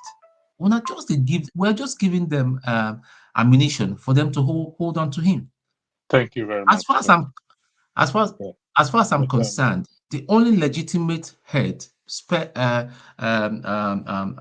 will head the IPOB that is intelligent, that has got some intelligence and strategy, is Mazin Nnamdi Kanu, until he is released either by hook or crook. Thank you, what Tom. we are seeing. Okay. Your time is up. Gentlemen, lady and gentlemen, I beg your indulgence, I need to cross-examine Tom. Tom, you stated that Tinubu is not smart enough to be an asset. Could you please tell us the criteria of one who is an asset? How they recruit an asset? Okay. No, I can't tell you about how to recruit an asset because I don't work for the CIA. I've never worked for any. So how did you arrive at that conclusion there that Tinubu is not smart enough to be an asset? Yeah, electricity. From my years of experience of reading, hearing, and all that, I believe that an asset in a country should be one that is smart up there. The question I'm asking you is, how do you arrive at that conclusion that Tinubu is not smart to be an asset? Think he's not. I personally believe he's not smart enough, and he doesn't have access to that kind of information that they will need. What sort of information?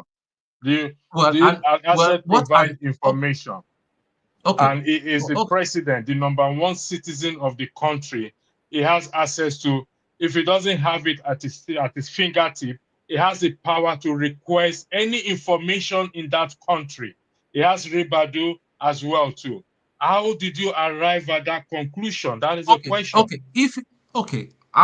Let me rephrase let me bring clarity to my assertion. Maybe I misunderstood what the discourse was. My thinking is, has Tinubu been an asset for the USA, for the CIA before he became a president? If that is so, I stand by my submission that Tinubu is not smart enough to be an asset. But however, if he became an asset after becoming the president of Nigeria because of his access to sensitive information for the Republic of Nigeria, yes. Do I make sense? Tinubu was a governor of Lagos State for 8 years. He was a senator. He holds some positions as well too. Do you agree with me that as a governor, he can be an asset? A governor can be an asset? I will agree with you 5% electricity, but I still I'll go to the next person. Tony, listen, let's get this clear here. Okay, I'm gonna. Yes. I know you said it's your opinion. I have issues with people who make opinion and make opinion that cannot substantiate it with evidence. Yes, you don't have to because it's an opinion, but this is something, an asset. I can be recruited as an asset if they know I can get an information. I don't have to be president. I Even agree the with chief you. press secretary can be an asset. Of course, So electricity. your I agree with you argument that Tinubu 150%. is not smart enough to be an asset, a man that is smart enough to tell us that if not for him, Buhari would not have been president. A man that's smart enough that says Emiloko and he become a president. And you are coming here to tell us that he's not smart enough to be an asset. Are you for real? John, welcome to the platform. You've got 5 minutes to make your argument. Thank you very much.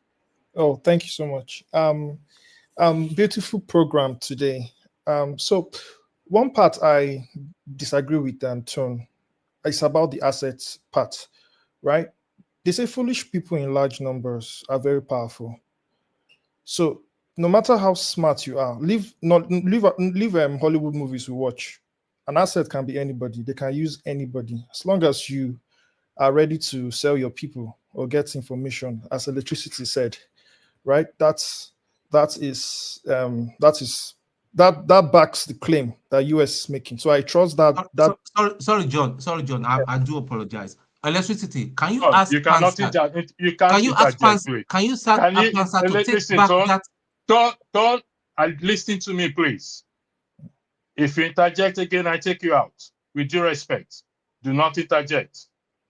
John, Did you see what continue the Pansa wrote question. about my mother? Is my mother I here? don't listen. Take it up with Rudolph. You don't complain here. You've heard that several times. Yeah. There's an email there that will be highlighted by one of the moderators. No more complaint on the platform. Yeah. So back to the subject matter, right? The violent revolution is the only way to go because countries have done it. America fought the greatest war within America, right? Russia, countries that developed today, they passed through that process of violent revolution. But Nigeria needs two types of revolution. The first one is intellectual revolution.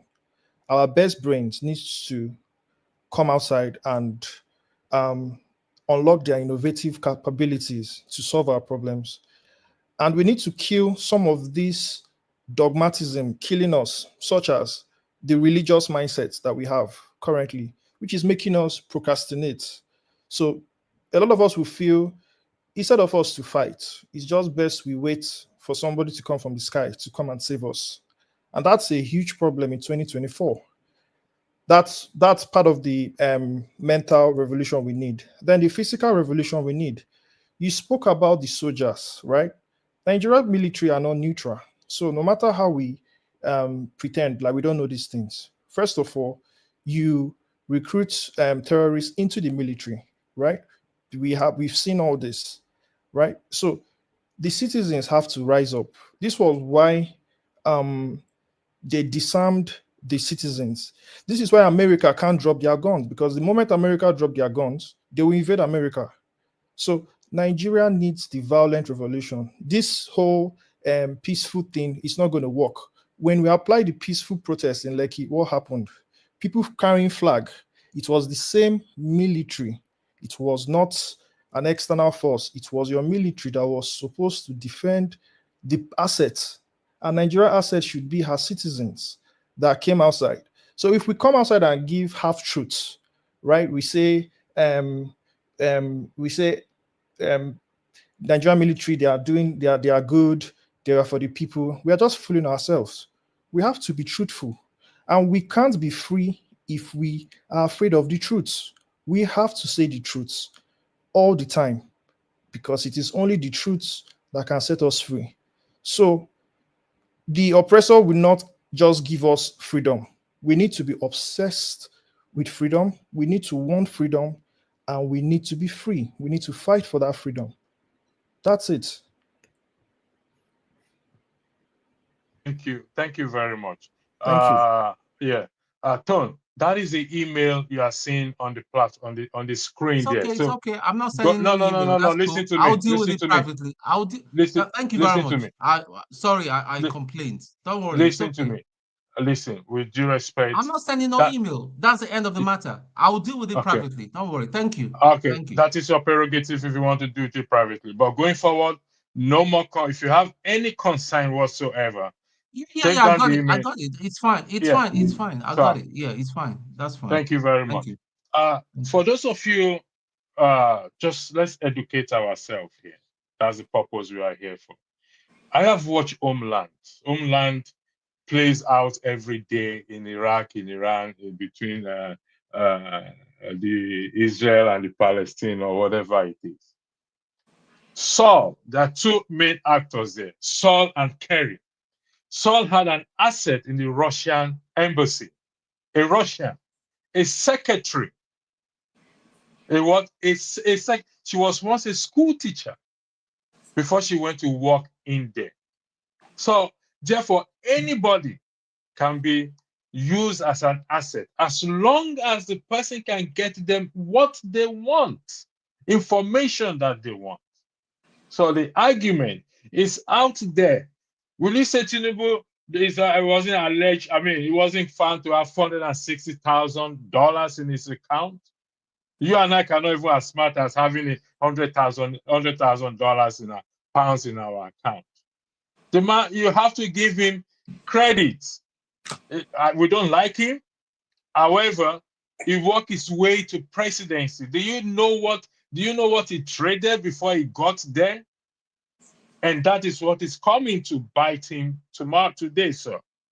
So the suggestion or the idea that the man is not smart enough to be made and be used as they said it's an active asset, and that is a concern. He's a president, for crying out loud. If you watch is it Blacklist, if I'm correct, and what's this caricature movie? They will put you there as the president of the country to manipulate and control you, no matter how smart or educated or uneducated you may be. Once they want to use you, once they have you in their pocket, you're done. That is it.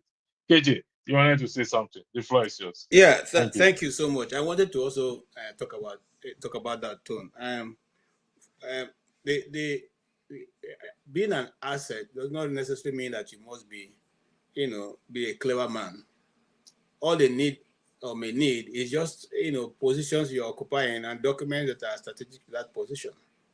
Because I'm a Nigerian, but I don't have strategic documents concerning the nation.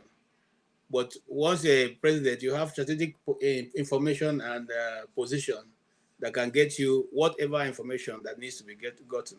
That's one. Secondly, both assets, both the clever and the non-clever people are used at the same level. One time, Bill Gates said he employs two kinds of people in his company.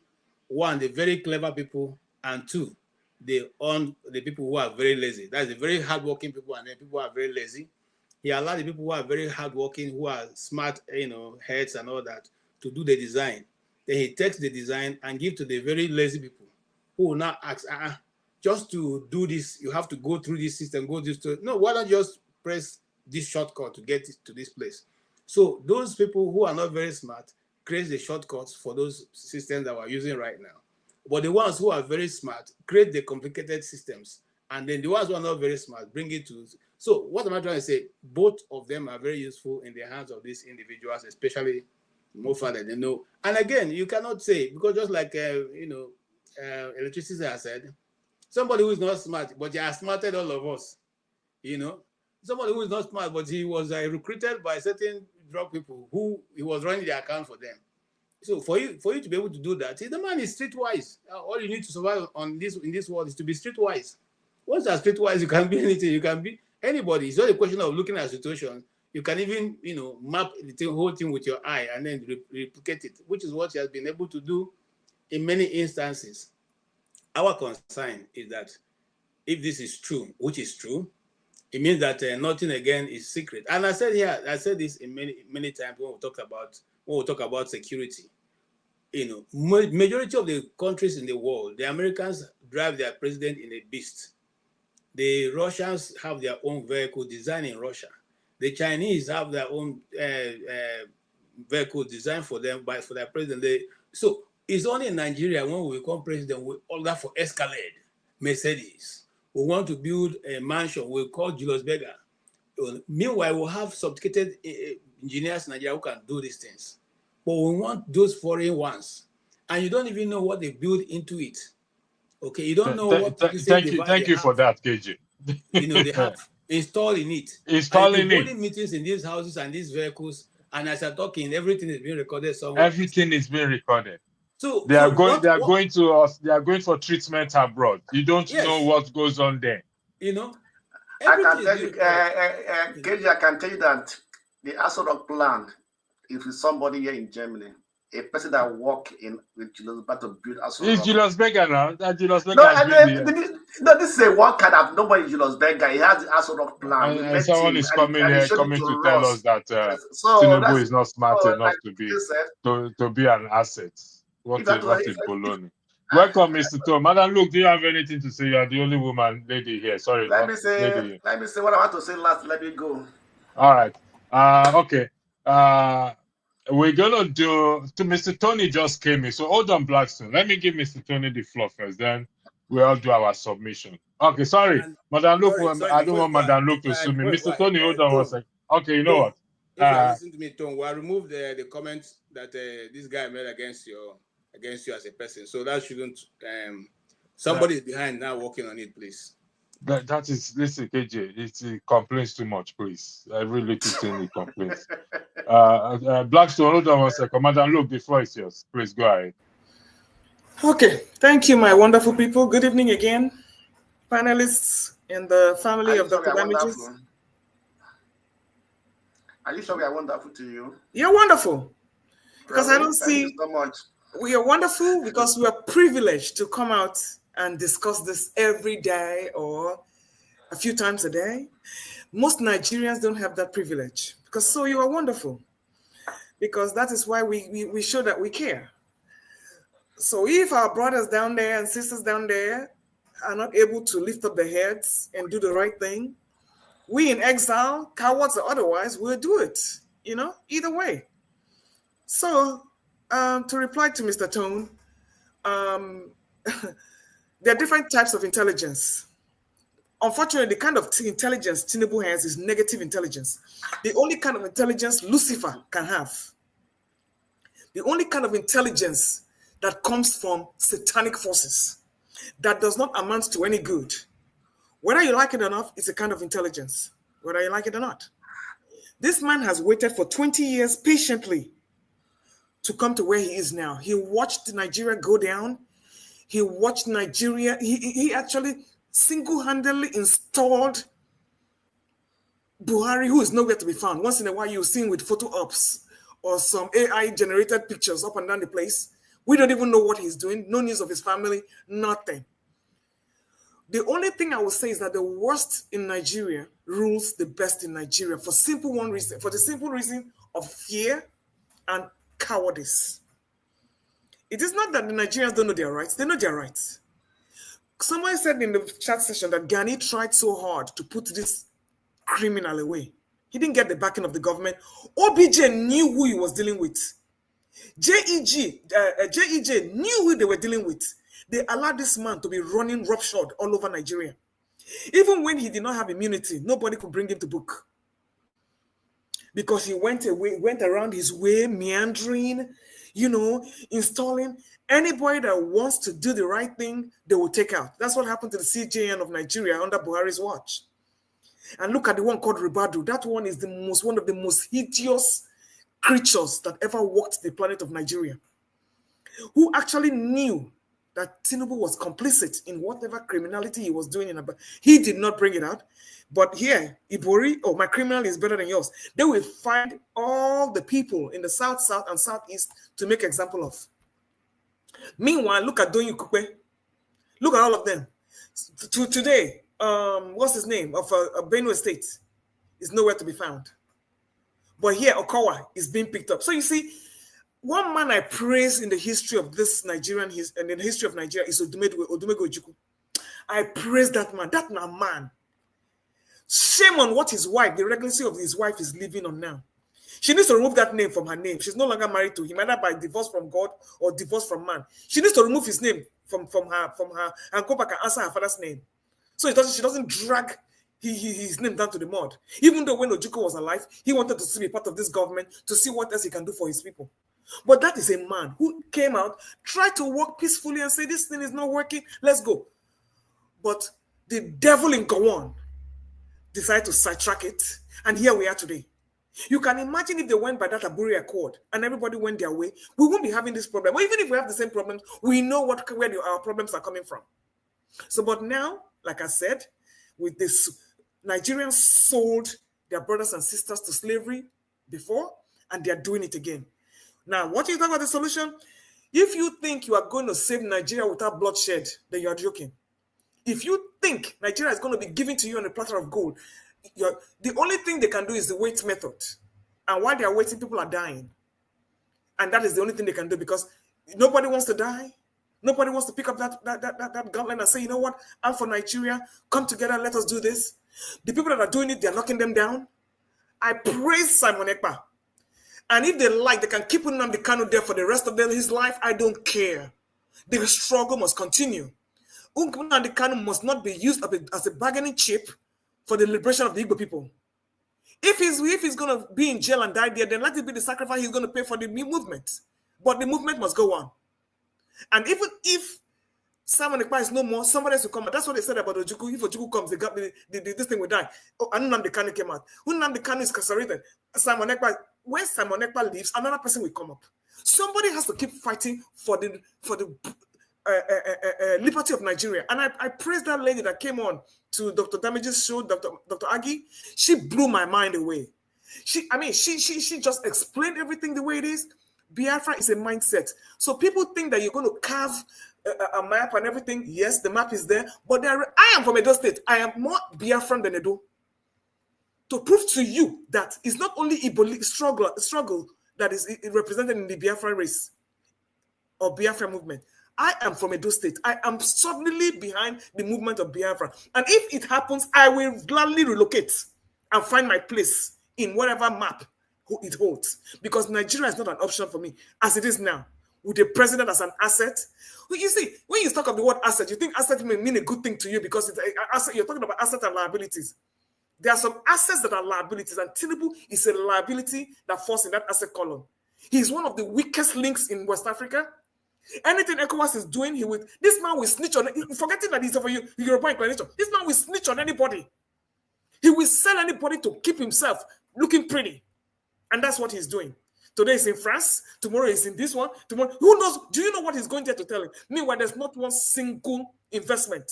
Look at what is going on in Burkina Faso. Saudi Arabia is there. Ethiopia is there. Libya is there. Everybody is going there to build something. What do you and your compromised drug baron of a leader have to show for Nigeria? Nigeria is not a country. We need to find another one. And it's not going to be won by peace. It has to be a violent revolution. I'm not for violence. But the violence is happening now. Look at what is happening in Imo State. Look at what is happening in Imo State. People are being killed, disappear. And you want us to fold our hands and watch and keep on turning the other cheek for this APC and the drug baronic government to keep rubbishing the rest of the world so that we have nothing left. All of us have to be on exile. So no, there is no peace to salvage the rot we have now. Thank you. Thank you. Mr. Blackson, you say you want to leave, or because I want to give Mr. Tony, a man of prestige, they just came in opportunity to speak. Is it that you want to leave, or what? Blackstone. Yeah, I want to log off. Okay, I'll give you 3 minutes for your closing statement. Thank you. Well, what I will say is just that no matter what Nigeria is going through, there's still an open window of redeeming Nigeria if we all are ready to do something for Nigeria. Last year, I said something. I said, we people in diaspora have to try, although not even we people in diaspora, Nigerians have to try to fight and bring something on the table. For example, I was saying Nigeria's individuals doesn't have the right to vote. Other small African countries have that diaspora voting, but we don't have. And we are here talking. What are we doing about it? So how are we fighting for that for Nigeria? Last time it was rejected by the House, and now that bill is still there. Why can't we try and put pressure on our legislators and everything to bring up that bill again and see what we can do, because we have a right to vote, and our vote we have impact no matter what on the electoral process, because it cannot be ringed from here. So if they are ringing the ones in Nigeria, they also ring the ones in diaspora. So we have to do something, you know. So I know we are talking here and everything, but we have to put action into it. The second thing I would like to say is that no Nigeria want to shed his blood for Nigeria. And I do say one thing, that because my daddy told me something. So look all the countries that are first world country today, they all went through war. The fought war, deadly war. And today I said, one of the regrets I have about that Biafra war, because it was only fought in one region. If the Biafra war was fought in the whole Nigeria, I don't think Nigeria will be what it is today. They were woken up and have better sense.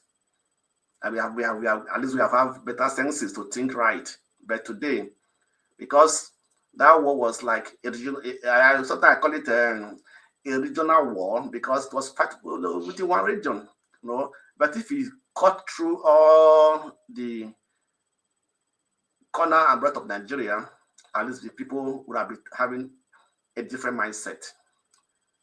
And today, nobody wants to fight. I was telling a friend of mine, I said, we always make reference to NSAS. If that on the 20th of October, when the military came to shoot, and the next day, 1 million people comes out, the military will not come and shoot again. They will be afraid. That's how other countries were doing. There's no demonstration whereby the police doesn't kill people in every third world country. If you can look sometimes Turkey or other countries where they are demonstrating, they come out. The police will shoot. They will still come out the next day with more numbers of people.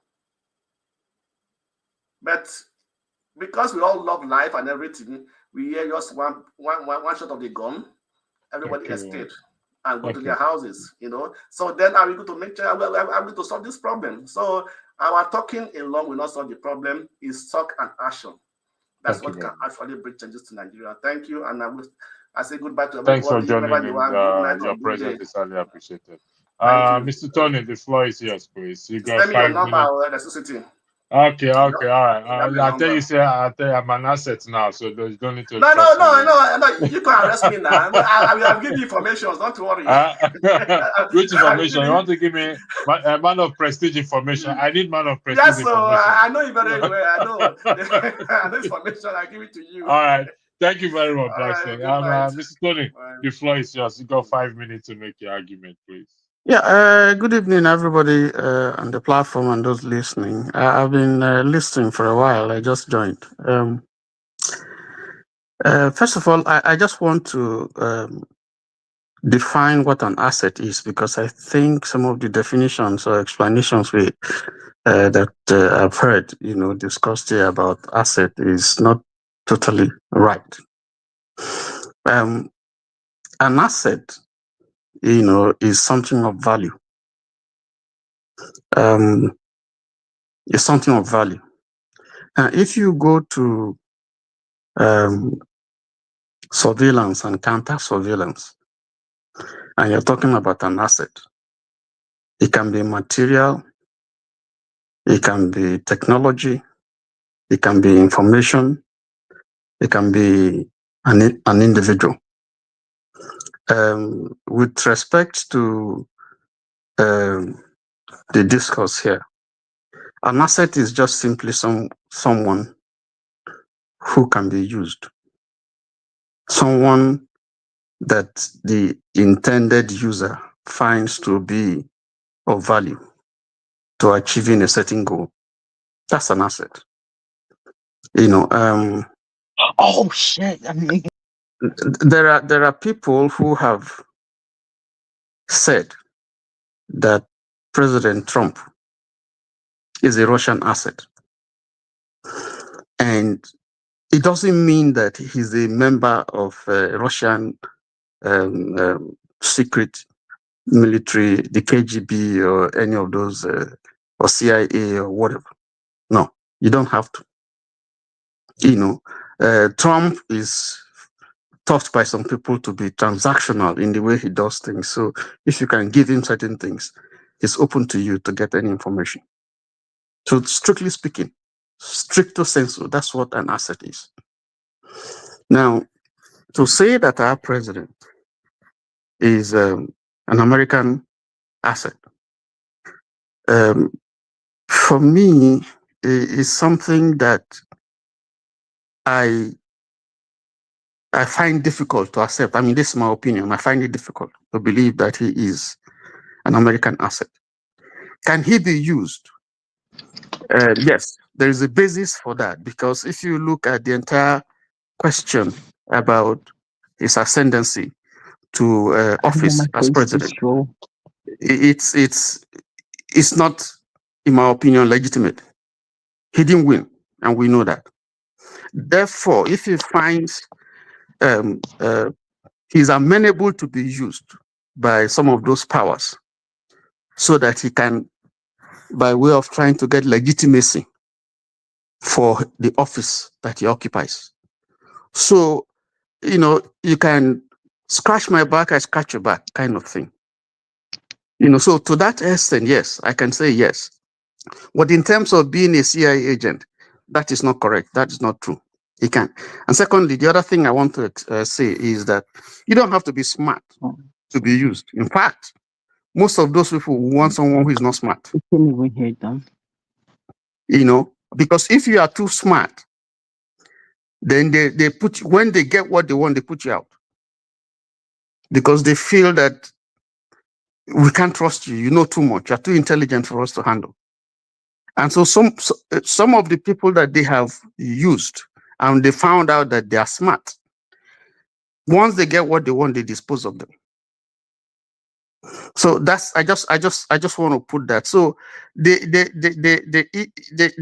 are more likely to use someone who is not smart, quote and unquote. Because then they can get everything that they want from him. But just to summarize, it's a two-way thing. There's something I want to get from you. There's something you want to get from me. And once we agree on the terms, then I can give you what you want, and then you give me what I want. And it's usually not forever. As soon as they find out that they've gotten what you want, or you're no longer useful to them, they discard you. So that's the whole concept. Mr. Tony, yes. Thank you for that. I beg your indulgence, my man of prestige. I was taking notes when you were talking, and you said it's amendable to be used to get legitimacy. So means it's looking for legitimacy, and they scratch my back and I scratch your back. You also define an asset, somebody they use in the human form, somebody they use to get an information. Let's go by this your argument, because a lot of people will disagree with what you say. So I'll let them post questions to you if they want to after man of prestige finish speaking. So let's go by this that they helped him to ascend the throne. Just this argument, which is scratch your back and I scratch my back, meaning that they want something from him as a president. So he's trading whatever they want, is trading something to get something. Would you agree with me that would not be a one-off situation? If they are the one that made him to get there, so they must have done something along the way to make him get something illegitimate, something not legal to make him arrive at there, meaning that they have something on him that can be used at any time against him to get information that they want. Will you agree on that? Yes, there's the basis for anyone to think that way. We know that he has been over there for a while. We have read about a few things about drugs and stuff like that. Usually, this is not blackmail. Usually, if they have something on you, particularly for someone who was running for that kind of office, and that information can be damaging to your entire political ambition. Now, and if they can come to you, if they see that there's a possibility of you winning and they can use you, they could say, listen, we have this on you, and that's all. And you look at it and say, yeah, so this by can be. that it becomes an asset to them. Would you agree on that? No, that creates a basis for them to sit down and talk. That it invariably is an asset, whether it creates basis or not. If they have something on you, they don't necessarily have to sit down and talk, but they will tell you, this is what we have on you, and this is what you want for us. If you want to remain on this throne, if we put this out, you're gone. And for a man like him, who is desperate to become president by all necessary means or by all means, he will dance to the tune. I'll give you an example. I cited it earlier. I watched Homeland when the second in command of the Royal Guard, Royal whatever it is, was recruited by Kerry. Okay, he was lured into the United States. He came into the United States, whether he came to look for something, and he committed a crime in the United States by killing his ex-wife inside the United States. Even though they tried to stop it, they could not stop it. But they have him and they caught him. And they say, you know what? Your government is not aware that you came into the United States. So you work for us now. He became an asset to them. He gets information from the Iranian government and what he gives it to them. As record stands, Mr. Tinubu is alleged to be an asset. In fact, they have never disputed it. Nobody has come. Even the president himself has not come out to deny it. So we will safely argue that until such time that Mr. Tinubu comes out, the president, respectfully, to whom honor is given, honor must, to whom honor is due, we must give him the honor, comes out to deny such an allegation. We're on this platform, regardless of what anybody will say, we are saying that he is what?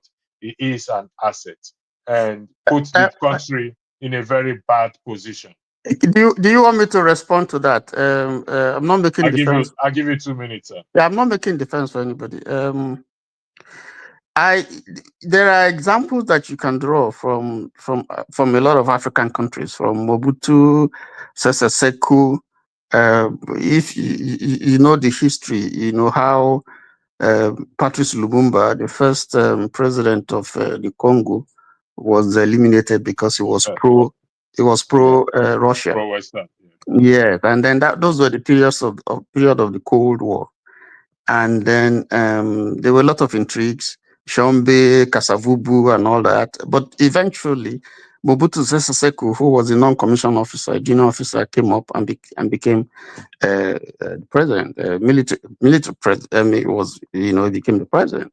And Mobutu Sese Seko rose and was even richer than the country itself.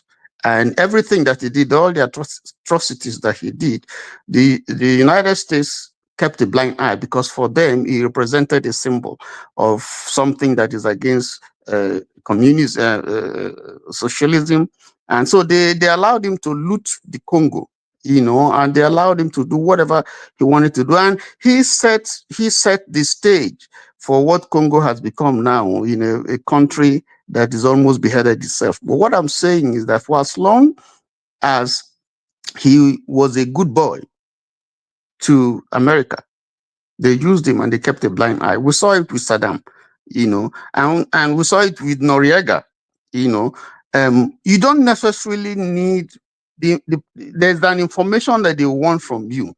And once you are ready to give them that information, and you are ready to play the politics that they want you to play, it could be at the sub-regional level. For instance, they wanted him to invade Niger, and in between, a lot of water would have passed under the bridge, and he was desirous of invading Niger, but public opinion stopped him. And I'm sure he would have gotten some knocks for that. But the point I'm trying to make is that it doesn't necessarily mean there's a whole wide, the ambit is so wide, what they would want from you. It could be something about your country. It could be something to spy on another Africa, a neighboring African state. It could be just to stay in there and pursue a policy that favors the Western America. Okay, Mr. Tony. Yes. As the president, I'll go to the next speaker, which is man of prestige.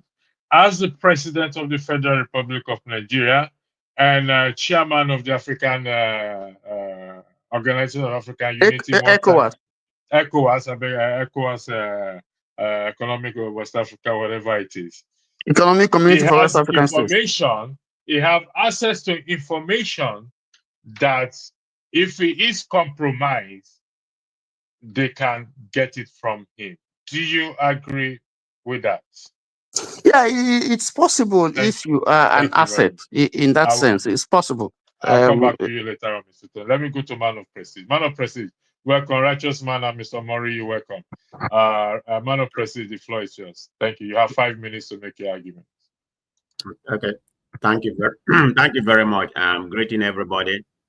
I came in, I've been listening briefly, not quite long, So I came in because of Tone, Francis, about an asset doesn't, that Tinubu cannot be as an asset because he wasn't smart. So, but before I proceed, I'm not going to say that much, because Mr. Tony has unequivocally, say what is in my mind. He has properly defined what an asset is, he has gone beyond that, So everything that he said, I agree with him. You may disagree with him. I agree with him 100%.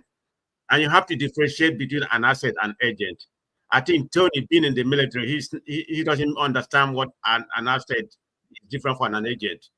An agent is being groomed and directed. An example of an agent is something like espionage purpose. Tinubu is not an espionage, so it's a completely different, But an asset, is being used for something value, whatever you can give them and what they can give you. And there's a lot of many assets in Africa, not just Tinubu. The Kenya president is an example, it's an epitome of an asset in You're spot on, bro. You're spot on. So there's no doubt about it, and there's a lot of them that's an asset to Nigeria. So they are getting a lot of great value from Nigeria. I don't know. America is getting great value. Tinubu is getting great value from US. Maybe it has to do with the drug case. They don't want to release the case, because if there's nothing implicated that's going to damage Tinubu there, they would have, released every information, But that's not going to do anything to Nigeria, whether they release it or not. But they don't want to damage him because he's a product, So it encompasses a lot of things that people don't understand. Is it, selling us, giving them our secret, something? No, I don't think so. So that's where espionage coming or whatever. He's doing that, but it's a value to them. Look at the whole money they are pumping into Africa, we are still an empire to them, So that's what it is, particularly the Americans country, we're an empire to them. They're still using us. We're still going to be under, under their directive, giving us money and, whatever they tell us to do, remove fuel subsidy, increase the tax, all this tax bill that is kind of floating right now is the idea of America. When they say, it's an America, I mean, the people borrowing up money, the IMF is an American, it's Westerners, it's their ideology. So there's no doubt about it. It's an asset to them. So I don't have to go detail. Mr. Tony has pretty much, stipulated anything that I have to say. I don't want to beat around the bush. So I completely agree with him. Yeah, he's an asset, but it's a shame. That's where we find ourselves. Okay, you see, let me see what time you have. Hold on, man of prestige. So you still got 2 minutes. What are the implications of this, of him being an asset to the country and to the continent allegedly, and to the continent of Africa. That means we're still gonna be under American, under American directive. We're still gonna be poor. We're still gonna be, we're still gonna be heading, southwest the way we've been going. We are not going anywhere better. They don't want anything good for Africa when it comes to Africa. They still want us to be a subordinate to them, not even a well-level subordinate. I mean, a downward subordinate to them. I mean, they're going to use us forever. So they want to put Africa in place where we are. They don't want us to progress. What should the citizens do? They still want to perpetuate that, that imperialism, that is happening right now. In 30 seconds, man of prestige, what should the citizen do? In 1 minute, what should the citizen do? How should we respond to this? We have to get up and whatever it takes, whatever kind of revolution it takes, we have to get there. I don't know whether it's by force, because when we talk, there's different kind of revolution, peaceful one, but peaceful one has not been happening, hasn't yet any fruit to Nigeria. I mean, I think KJ properly said it. I mean, there has been, a peaceful revolution. It hasn't worked in Nigeria. I hate to say that. I'm in America, so I can't just say here, propose and say, okay, everybody go out and carry firearm or whatever, they kill all of you. I'm not in Nigeria. The kind of mindset I have right now, right? I didn't have it when I was in Nigeria, but I can do that here right now. I've done protests and everything here. I can do that. My mind is different. So I can't be saying that to Nigerians. But the only thing we can do is to speak. I mean, but the only way, I don't see any kind of peaceful revolution. It has to be maybe the whole country. The whole country go and hit the street, occupy Abuja, Lagos, make Abuja probably is the capital of Nigeria. I mean, all women, all of them come out, say, we're not going anywhere, whatever you call it, sit at home. No work, nobody's working. No more work, paralyze the economy. This is the only way something is going to happen. I mean, women tie their lapa, go for Asura, go sit down, say we are not going home. All those kind of things. Tie the two rapper. Tie two rapper. 200 million people. I don't know if that's going to feed them. Occupy Asura. I mean, thank you, man. Thank you, man. Before I go, I still have 2 more minutes.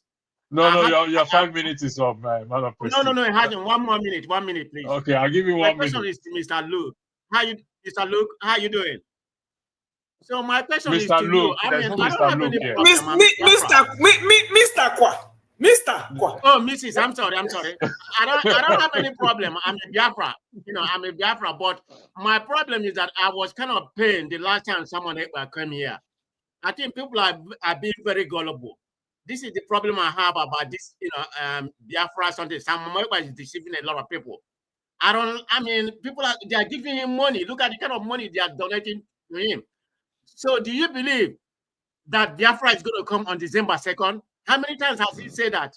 This is where I have an issue with him. So he paid me to see a lot of my brothers and sisters believing in him that this man is going to do the right thing. He hasn't done anything for the last 5 years. Every day he go come say, Biafra is coming next day. Biafra is coming next day. And people are believing him. The man is using, he's using you. It's like a racketeering scammer. I don't know, you don't see it. Educated people, even the doctor that came here the other day was, I don't know, I'm kind of lost. I'm just sorry for my people, okay? All right, thank you very much. Thank you. Thank you for coming in. I don't know who came first, Righteous Man or Mr. Murray. You can decide who'll go first among the both of you, please. I don't know. I can't remember where I'm going. Bye-bye, everybody. All right, thank you, man of prestige. Okay, Righteous Man. Both of you are joining us from Nigeria. No, Mr. Murray, I think Mr. Murray is in Canada, if I'm correct. Righteous Man. I'm in Nigeria. Oh, you're in Nigeria. Oh, okay. I'm trying to elevate you to Canada, but since you return it back, that you say you want to be in Nigeria, no problem. The Nigerian in me goes with me to everywhere I go. All right, my Righteous Man, welcome. I have 5 minutes. Yeah, electricity. Good morning from here is about 20 minutes after after 12 a.m. in Nigeria. The issue of our country is an issue that when you wake up in the morning and remember it, the whole of your day will be very bad. Yesterday, being Friday, yesterday being Thursday, I was in an office and I met a professor there and some other academicians. We were discussing about the issue of this country. And the truth is this. It is difficult for you to live in Nigeria of today, honestly. And my prayer for you guys that have escaped Nigeria, don't please think of returning now for settling.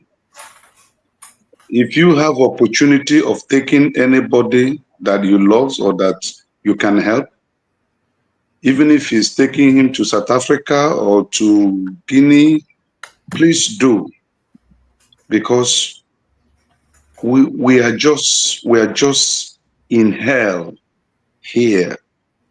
Things are bad beyond what anybody could imagine, you know. So the professor happened to be a Yoruba man with some other colleagues there. We were trying to see just this topic is everywhere in Nigeria. People have heard of it. And so it's just that when some group of individuals come around, maybe they see that I have the same thoughts, they start discussing about it. And to my greatest shock of my life was that this professor was referring to Nnamdi Kanu as a prophet. He gave me Psalm 127 verse 2 to go and read. And he said what Nnamdi Kanu said years back, that he had gone to cross-check it. Everything is almost being confirmed. So I asked him a question. I said, sir, with the level you have reached in academics, what do you think is the solution of this country as it is today? He said, the instrument that brought the Nigerian nation to become one expired 10 years ago. Then he told me, and some other people were there, he said, go and read what Ango Abdullahi said last week, that Nigeria have expired. So he said, the solution is what Jonathan attempted to do before he was stopped, the Constitutional Conference, to rearrange and restructure the country in a way that it will favor everyone. Then, right now, if the country is not re-engineered, the only solution is to part ways. God is a living witness to what I'm telling you this morning that came out from a professor.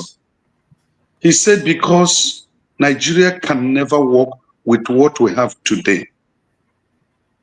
How can a president be alleged to be an asset to a foreign government and nobody from his media space, not among the elites that have come out to deny it or to say anything about it?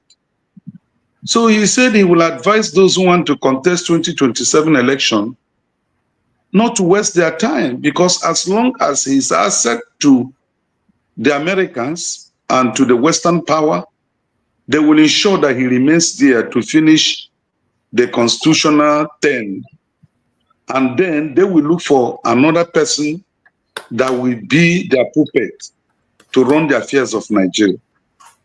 Thank you. So he said that. The 5 minutes is up, man of righteous man. I give you 5 Okay. minutes. Thank you. I'll Okay. come back Thank to you. you later. But there's one thing I am going to raise up with you later. You said the professor gave you a verse in the scripture, verse Psalm 127, verse 2. I don't know if you took your time to read it. I would like to know what the professor actually meant when he gave you that verse. I'll come back to you on that. Amos Amori, welcome to the platform. Your 5 minutes start now. Thank you. I know. Am I hungry? Mute my. It's hanging. It's hanging, eh? Please call on T-Pain. T-Pain will help you to. T-Pain can unhang it for you. Just press unmute yourself.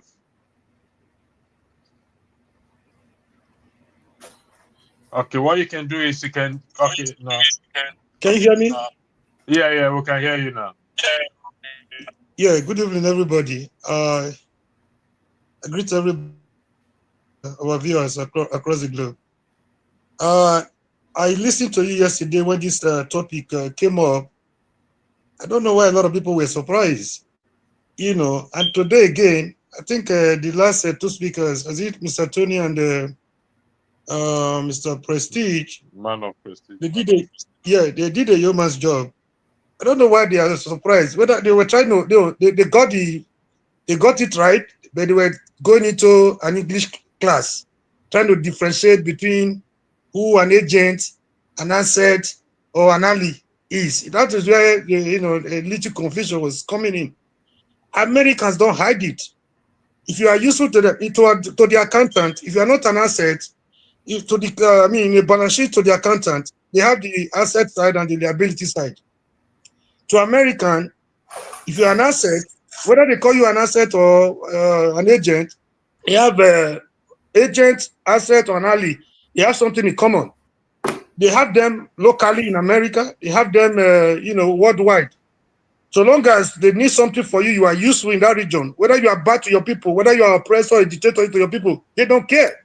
So we have a lot of examples. Mr. Tony cited a lot of examples. Even Gaddafi, before they took on Gaddafi, so long as he was useful in that region, so long as he could hold that region for their own benefit, for their own interest, they didn't care until Obama saw something wrong, along the line. So whether you come here, this was an English class, whether you call it an agent, an asset, an ally, they do something in common. We are not here for semantics. We're not here for grammatical correctness. I give you a vivid example. Something happened in America. We were somewhere. Somebody gave a car to somebody to fix. In the night, he was using the car for something shady. So they tried to pull him over. He was running. So he got somewhere. He alighted from the car and ran away. And police towed the car somewhere. The following morning, the guy called me like, "Oh, the car you bought for me has been taken to somewhere by the police. He needs documents to go retrieve it. What's this? The title and everything." I said, "Okay, I'm on my way." So I got there. To cut the long story short, I wasn't even sure the guy was telling the truth in the first place. So we were calling like, "Oh, look at what transpired. Look at what happened." It just looked like a civil matter. Go and do this. Go and give us. It didn't get it serious until somebody said, "Call this person." A Nigerian who is working, with them. There was a language he used, and within 3 minutes, we had more than three police patrol vans with us. We have been calling since the morning, like, "Oh, look at what happened." They didn't say it necessarily. There was a language he used. So later on, who is this person? They say it's an agent, right? It's an agent. And what we call, I think we call them informants in Nigeria. So whether we are here to say, don't forget this man in question had some controversial issues in America. Some people will have gone to jail for what he did. You didn't even know what happened, the amount of information they got for him, or the amount of information what led to the plea bargain. Some people will have gone to jail for what he did to be a free man. So long as it's useful to them, it's an asset to them. Another person could call him an agent to them. Another person could call him an ally to them. So long as they're using it for their own interest, whether good or bad, it's an asset. If you call him an agent, you're not wrong. If you call him an ally, you're not wrong. So let's not try to make it look good, on the ground of grammatical correctness. Thank you. That was my humble submission. They are bad everywhere. If you see a head of state oppressing their people, they preach democracy. They say they are the most advanced democracy in the world. But they see a dictator somewhere that can protect their interests and hold that region for them, for what they like and what they use it for. America don't care about that person. So whether you hear calling him an asset, an agent, an ally, they variably, one way or the other, they are related. Thank you, and God bless you. Thank you very much for that. I would like to thank those of you in the comment section. Madam, look, I will start with you all over again. I will give you 3 minutes for your closing argument. I will go 3 minutes round, please. Your time starts now. Thank you. Thank you once again, wonderful people. Well, I guess it's no longer news. We have a country, or we do not have a country that has never had independence. And this is why Africa continues to remain in poverty, because the worst people find their way in government. And the best people are always edged out. And it is all from the backing. You can imagine if we declare, let's say we have the referendum we need, and we declare that we want. Do you think these Western powers will back them up? The same thing that happened during the Biafra War is going to happen all over again. The Northerners and the powers that be will be backed up by the West, and we that were trying to maintain some kind of autonomy will be vanquished all over again with the backing of the Western world. Because any independent fact of Nigeria is a threat to the Western region. They want to know what you're doing. Whether you use, like the last speaker said, whether you use the word asset or you use the word agent or... Listen, we all know Tinubu is not bright in the brain. Whatever his smartness is just of criminality. He cannot even come out and debate world leaders. He can't come out and even debate his people. He has nothing up in his head. The only thing he has in his head is criminality, and he has mastered the art of it. Does that make him intelligent? Yes, in his own right, because he's a criminal, and he excels in what he does. Can he debate anybody on stage one-on-one? Either during the presidential election, during the campaign, even on world power, when he goes on his visit tours, he goes out and he tells people to talk for him. He rules by delegation. So the fact that he's a he can wheel and deal all over the place, yes, gives him the smartness on his own, but by no means is he intelligent. Because he cannot even stand up in the one. He's not even in the 10th percentile. Not to talk of the 99th percentile. He is a dummy. The only thing he excels in is criminality, and that is his trophy, and I give it to him. So Nigerians, it's up to you, whatever you want to do. We are in exile, as you see me. I have light and my PJs, getting ready to sleep. Been off for 3 days and not enjoying my life. But it still doesn't give me joy that the land of my birth is deteriorating. But can I do anything about it? No. Because you have a captured government. You have a president that is an asset to another country. Where's the autonomy? And people are still waiting for proof. Someone that has no degree, didn't go to primary school, didn't go to secondary, that has been caught lying several times. Even in the court of law in Nigeria, nothing has been done.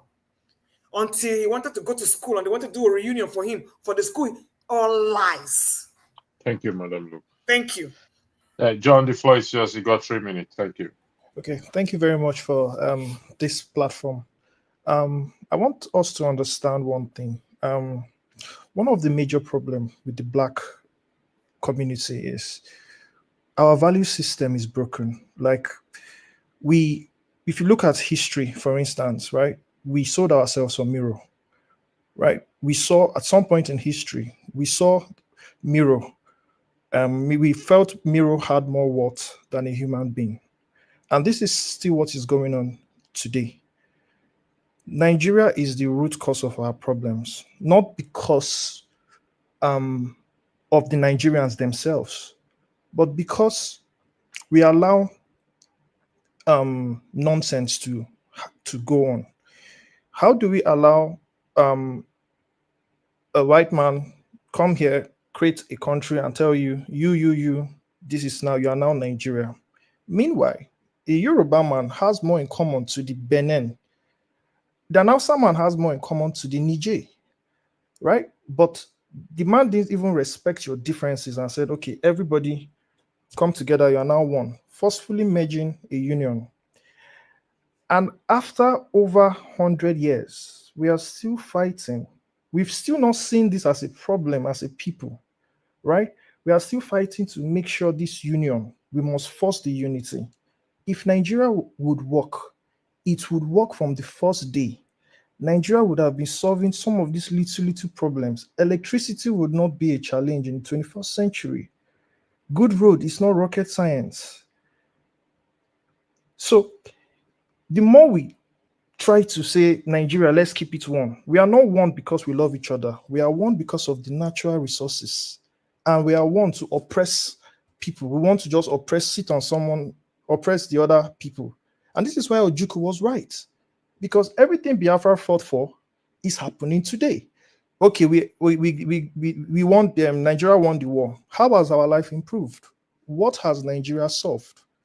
If you get in trouble today, Nigeria would not save you. But as an American, if you're in trouble, the American government will do all it takes because they see you as an asset. So if we keep on lying to ourselves that this unity, we are hiding the problem. The same Nigeria, new terrorist group has been, I've forgotten whether it's Tekwasa or Takwalaka or whatever, forgotten your name. We keep on innovating new terrorist groups. And this is the same country we are forcing. We have to be won by force. We are only creating a mess that even our grandchildren cannot solve. The earlier we understand Nigeria was not built to bring out the best of us, right? That's the fastest way to solving the problem. And mind you, the Western world, they don't want Africa to be great because they don't want competition. That's the fact. The black man has not pushed his mind to the limits of what this mind can do. And lastly, this agents talk. Agents are not just politicians. Our pastors are agents. Our religious leaders are agents. Politicians are agents. There are so many agents in key sectors. And let me tell you what the roles of these agents are. Their role is to keep the black man stupid. In 21st century, when other races are developing technology to even leave this planet Earth, right? We are still waiting for miracle, what is it called? Miracle water. Thank you, John. Your time is up. Thank you. Thank you very much. Yeah. Mr. Tony, the floor is yours. You got 3 minutes. Thank you yet again.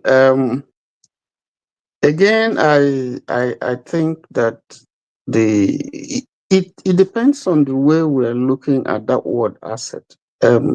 Again, I use Saudi Arabia as an example, or Israel. Saudi Arabia is an asset to the United States.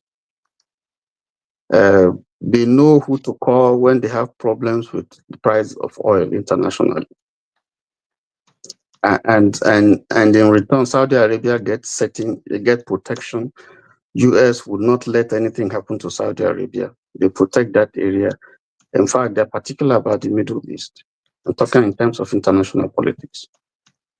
The US would not let the Middle East, because strategically, apart from oil, strategically, whether the Straits of Hormuz, whether the Straits of Gibraltar, whether the Suez Canal, all those areas are strategic for maritime shipping activity.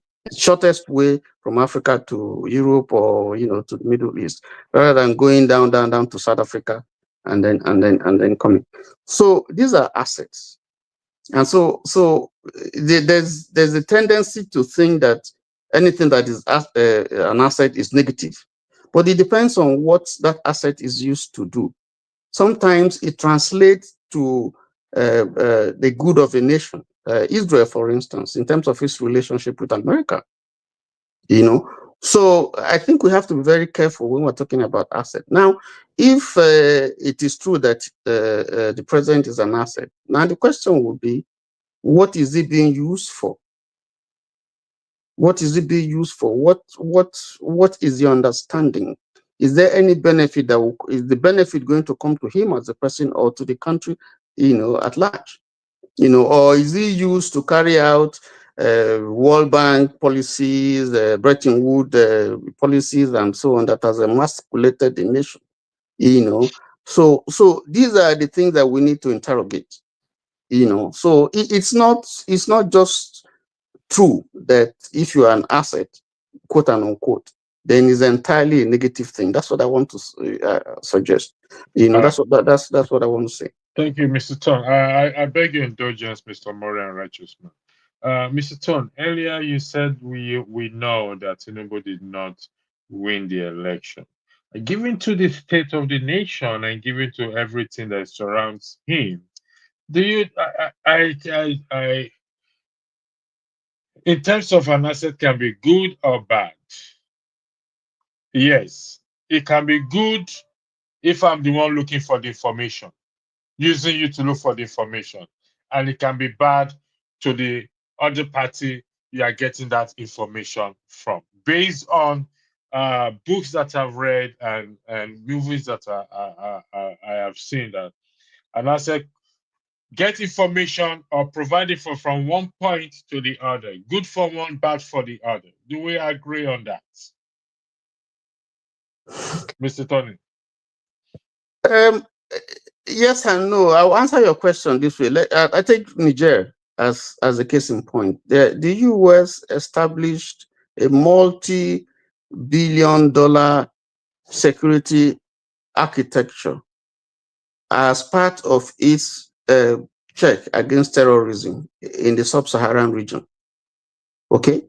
Because they know that it has become a breeding point with the fall of Somalia and all those things. Sorry, Libya and all those. There's a free flow of arms, all through the sub-Saharan area up to Nigeria and so on, and it's helping to fuel this terrorism that we're seeing. Okay, so that command was supposed to help to check, and to assist the region to check that inflow. How does that fall within the premise of assets, if you don't mind me Yes. asking? So what I'm saying is that it was an asset that was good for sub-Saharan Africa. Okay, but because the asset we are talking about is human asset now in the context of Mr. Bola Tinubu, the president of the Federal Republic. I'm just trying to use that as an example to illustrate what I mean when I say that sometimes an asset, a foreign asset, could be useful. Okay, now we have a new terrorist insurgency in Nigeria, and they are recruiting. I just read that they are offering 1 million to anybody who would join them. Okay, where is that? What did you just say? $1 million dollars? 1 million naira to anybody if you want to join. And Nigerians are hungry. To be an asset or what? Yes. As a bait. Send Madam Luke the link, please. It's very as a bait to recruit people, and you'll be surprised. You have a lot of people who are going to come because people are basically hungry. Okay, so that infrastructure has been removed, taken away from Niger. So that would have helped, So what I'm trying to say is that I'm still saying that, you see, let us not just look at this asset thing from a very narrow perspective. That's what I'm trying to say. That Mr. Tony, sorry for interjecting you. We're not looking at it from a narrow perspective, given to the antecedents of the president and especially what is going on in the country, is history. And for the fact that the CIA have a file on him based on his time living in the US, the $460 confiscated from him, and other things. And some of his comments that he has made, the one that strikes me most is the one he made during the presidential election, that if it was not for him, Buhari would not have been a president. His heart should have been drawn to the House of Senate and questioned and possibly impeach him for that comment, because that is a serious issue for somebody to say in this day and age of democracy, that if not for me, you would not this person would not have been president. How? What role did you play? It's supposed to be democracy where people vote. So meaning that people didn't vote, or the votes of people did not count. It's a very powerful statement. I'll come back to you, Mr. Murray. You got 3 minutes for your time. Please, can you make your submission, please? Thank you. Yeah, thank you. I think this issue is not personal. Mr. Tony, I see you as a very smart person, but and I also want to hope that you're not a defense, you're neither a defense counsel to Bola Tinubu nor APC member. You know, sometimes you mash out your points vividly and as clear as possible. You can't go around trying to put up a defensive mechanism as if you're working for a paymaster. I'm not accusing you of anything, though. That's my own perception. You know, you are very smart, but sometimes you try to make other people look foolish by trying to deodorize, the main issue. Madam Luke defined Tinubu as a doll. That might be your definition. That man is criminally smart. He's one of the criminally smartest we have around. If you look at his, if you know his biography, if you know his upbringing, if not for the criminal smartness, he will not be where he is today. From his place of birth, from his growing up, how he was used in Lagos, how he was adopted. He actually left somewhere in Osun State, to Ibadan. From Ibadan, how he made his way to Lagos, how he was adopted by a family, a notorious family for a cartel in Lagos. How he was used locally before he was shipped to America. How he became a courier to them in America. You know that, and you don't need any prophet to tell you that guy is one of the criminally smartest person we have around. So give that to him. Criminally, he's smart. And again, to be an asset, to be an agent, to be an ally to America, you don't even need to be smart. You can be the dullest person, so long as you know the cartels in America and outside America. They are not the smartest, but they are good in what they do.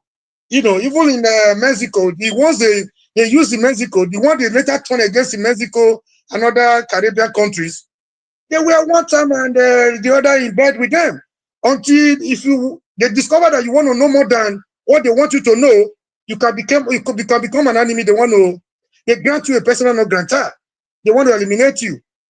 So he is very smart, and you don't need to be smart to be an agent, an ally, or an asset to America. So long as they can get what they want from you, you are useful to them. Like Mr. Tony defined asset as a useful thing that can, And again, if you are an asset, you are an asset. You cannot be a negative asset. They will discard you. If you are an asset, there is a tone of selfishness in it. You are an asset so long as you are useful to them. So trying to say it can be negative or positive, is to the advantage of he who pays the piper. If you are asset to America, you are asset to them.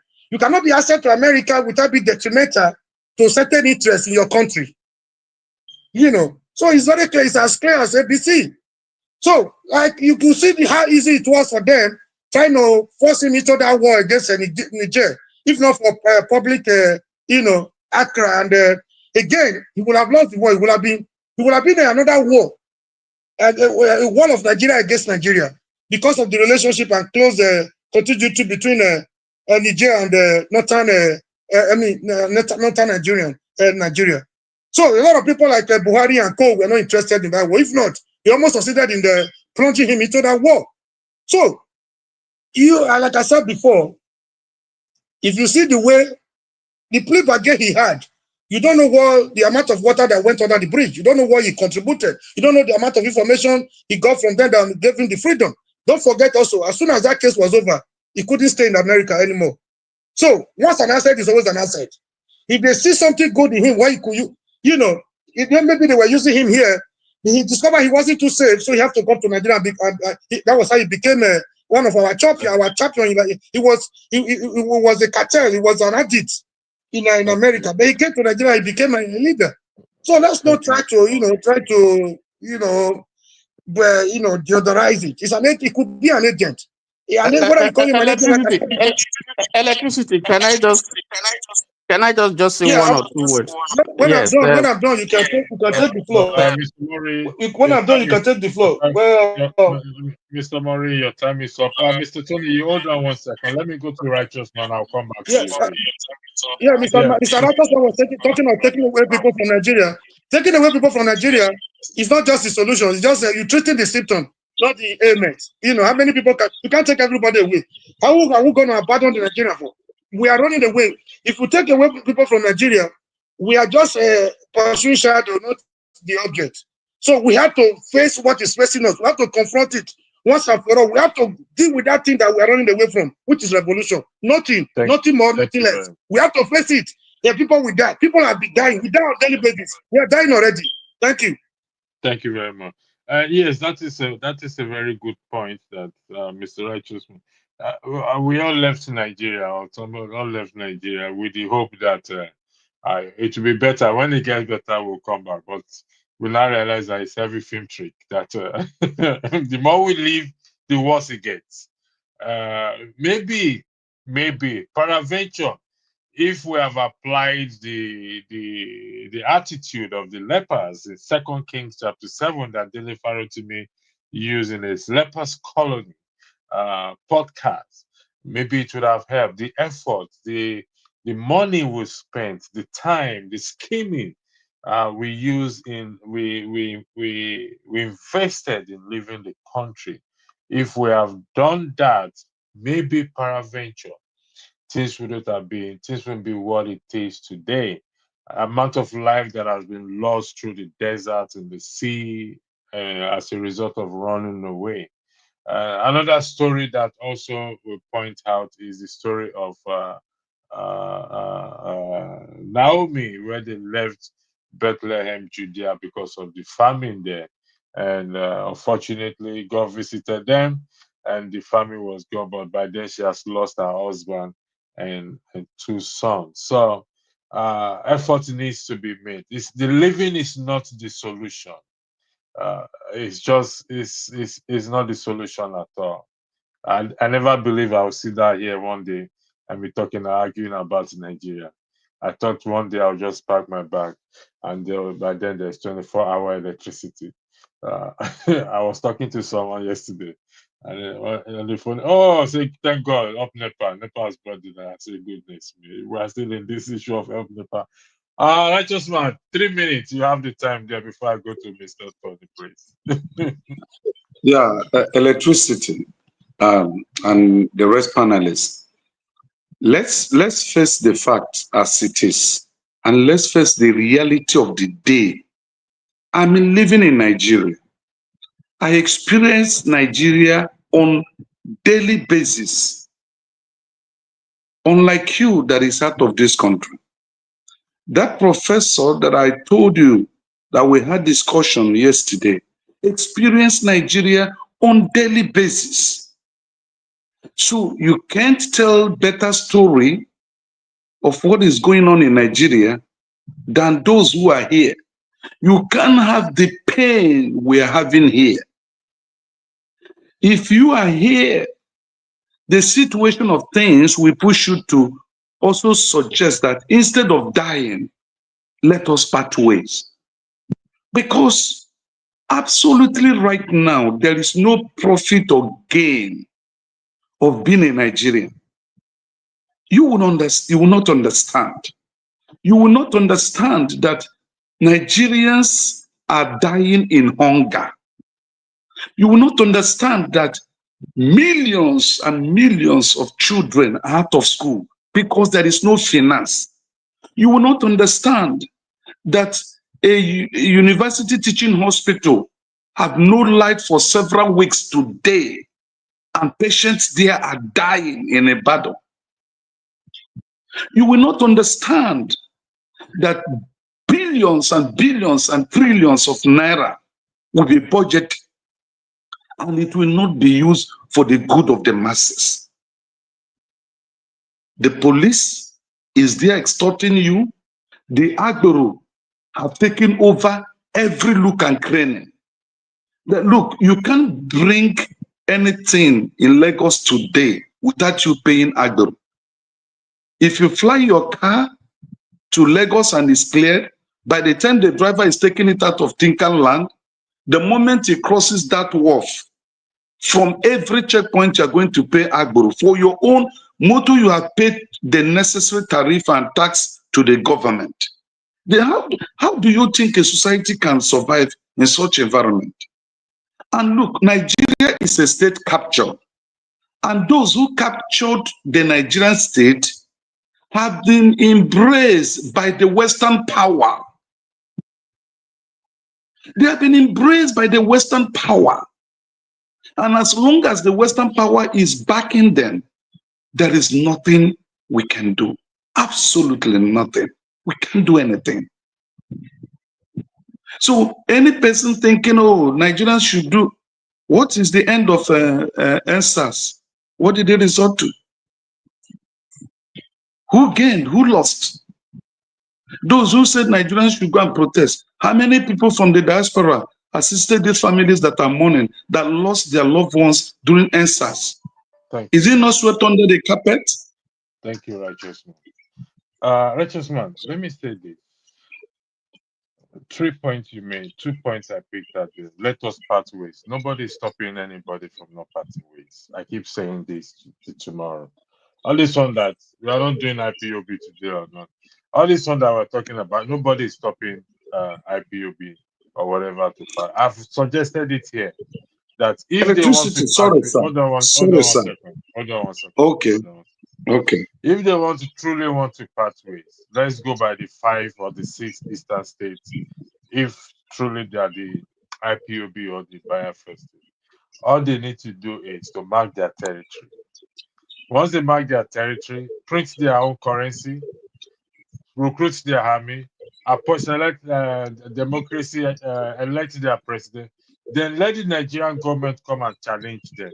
Then we'll now see that change will kick in. Nobody is stopping anybody. Or they go to their lawmakers. All this one that we are shouting, if I want to, I'm from the riverine area. If truly I want to be that radical, all I need to do is to go and rally. Hold on 1 second, to rally the people there and say, you know what? Let's pick arms. Let's cover our territory. Let's preach this in. If my government is with me, we will do it. Lastly, you said money budgeted. Listen, it's down to us, the people, to respond to this thing. Let me tell you my experience 25 years ago in the university teaching hospital, where I fetch water from outside to take to the hospital, and where there was also no light. So it's not today it started. Let me just make this clear. It's all in our hands to change this. Running away. Either fight and runs away. Live to what? To fight another day. I'll come back to you, Righteous Man. Just give me 1 second. I'll go to Mr. Tony. Mr. Tony, you wanted to say something for 1 minute, please. Yes, I just wanted to do 1 or 2 rebuttals to what Omori has said. First of all, nobody is holding brief for anybody here. We're just picking our minds. But I think it's important on this platform when we speak, because people are listening to us. When we speak, that we are factual, and we don't peddle unsubstantiated information as real. You know, there is a difference. This is not semantics. This is not speaking English. There's a difference between what an ally, an agent, and an asset. I mean, if you check, you can Google it. You see that they are all different. Okay, but aside from that, what I said, don't force what I didn't say. I said, I Hold on, said please. they have Let me something in finish. common. Mr. I said Murray, they I have let him something in didn't. finish. common. Hold Mr. on. Let me Murray, finish, Mr. please. Murray, let him finish, please. Please, let me finish. I work in a place where I am an asset. Yes, where I work, I'm an asset to my organization. That's a positive thing. So when I was speaking, I was saying that, we don't look at it from a narrow perspective. It depends on what you are used for. And that's my position. I have a son who is in the US military. And right now he's far somewhere in Europe doing some job, some very specialized job, because the military considers him to be an asset. Okay, so an asset is not necessarily something that is negative. That's my point. And I'm saying that it depends on the use. If you find out that your president is being used to damage your country, that's negative. And then we can interrogate that and deal with that. But you can find a country, and there are so many examples, where the relationship between that country and another country, is mutual and is getting benefit for that country. Okay? So it depends on how you are looking at it. It depends on the issues that we're interrogating here. That's my point. That's the point I'm trying to make. I'm not siding anybody. Yeah. The issue we are interrogating, Mr. Murray, you don't need to respond. The issue we are interrogating here is Mr. President, or the President of the Federal Republic of Nigeria, Mr. Bola Ahmed Tinubu, is alleged to be a human asset. And that is negative to the country. And I understand the assets you're referring to. For example, Forefather is an asset to this platform. He's the goat of this platform. He can sit down 20 hours without going to use the bathroom. How he does that, we don't know. But that is not the kind of asset we are talking about. The asset in context is the president. And given to his past history, and the comment I highlighted earlier, is that is an asset, allegedly, if proven, it's a negative aspect because nothing good has come out of him. Like what one righteous man said, people are suffering. I agree, but people are still surviving in Nigeria as well too. It's harsh. I'm not going to dispute that with you, but people are surviving. I talk to my people every day in Nigeria. They get by somehow, and somehow we support them. But the suggestion that everybody should leave or we should take people away, I'm not against people leaving, but it has to be. If not everybody can leave Nigeria. If we leave, what are we leaving it for? It's the mistake we've made. We left it for the crooks, and the crooks have taken over. So what do we do? Now to get them out it becomes a problem. So why are we going to continue to live? Lady and gentlemen, we've gone past the 3 hours mark. Okay. Can I have an opportunity to respond quickly? Just 1 minute will be enough for me. I have clarified this, Tony and Mr. Yeah, please. You cannot barb my hair while I'm not. You don't tell a barber to barb your hair. I'm not dead. He just spoke to me. I'm still here. It's not as if I have left or I have gone to the great beyond. I'll give you Mr. Righteous Man. Hold on, Mr. Murray. I'll give you a Righteous Man 1 minute each, please. Thank you. So I give you 1 minute. Go ahead. Yeah. Thank you, sir. See, this is not supposed to be a work of the dictionary. This is a work of common sense. I said, I didn't tell you ally, agent, or asset means basically the same thing. I said they have something in common. If you're an ally, it means the interest is mutual. If you're an asset, it could be one-sided. So, I mean, asset, something you said, there cannot never be something like negative asset. A negative asset can only be a liability, and they cannot have you as a negative, as a liability, they will discard you. So long as you are useful to them, no matter how bad, no matter how dictatorial, no matter how wicked you are to your people, it doesn't concern America. That has been proven over time. So, like Gaddafi was useful to them, it was an asset. At a point, I don't know what transpired. When he was no longer useful, instead of being a negative asset, he became a liability, and they got rid of him.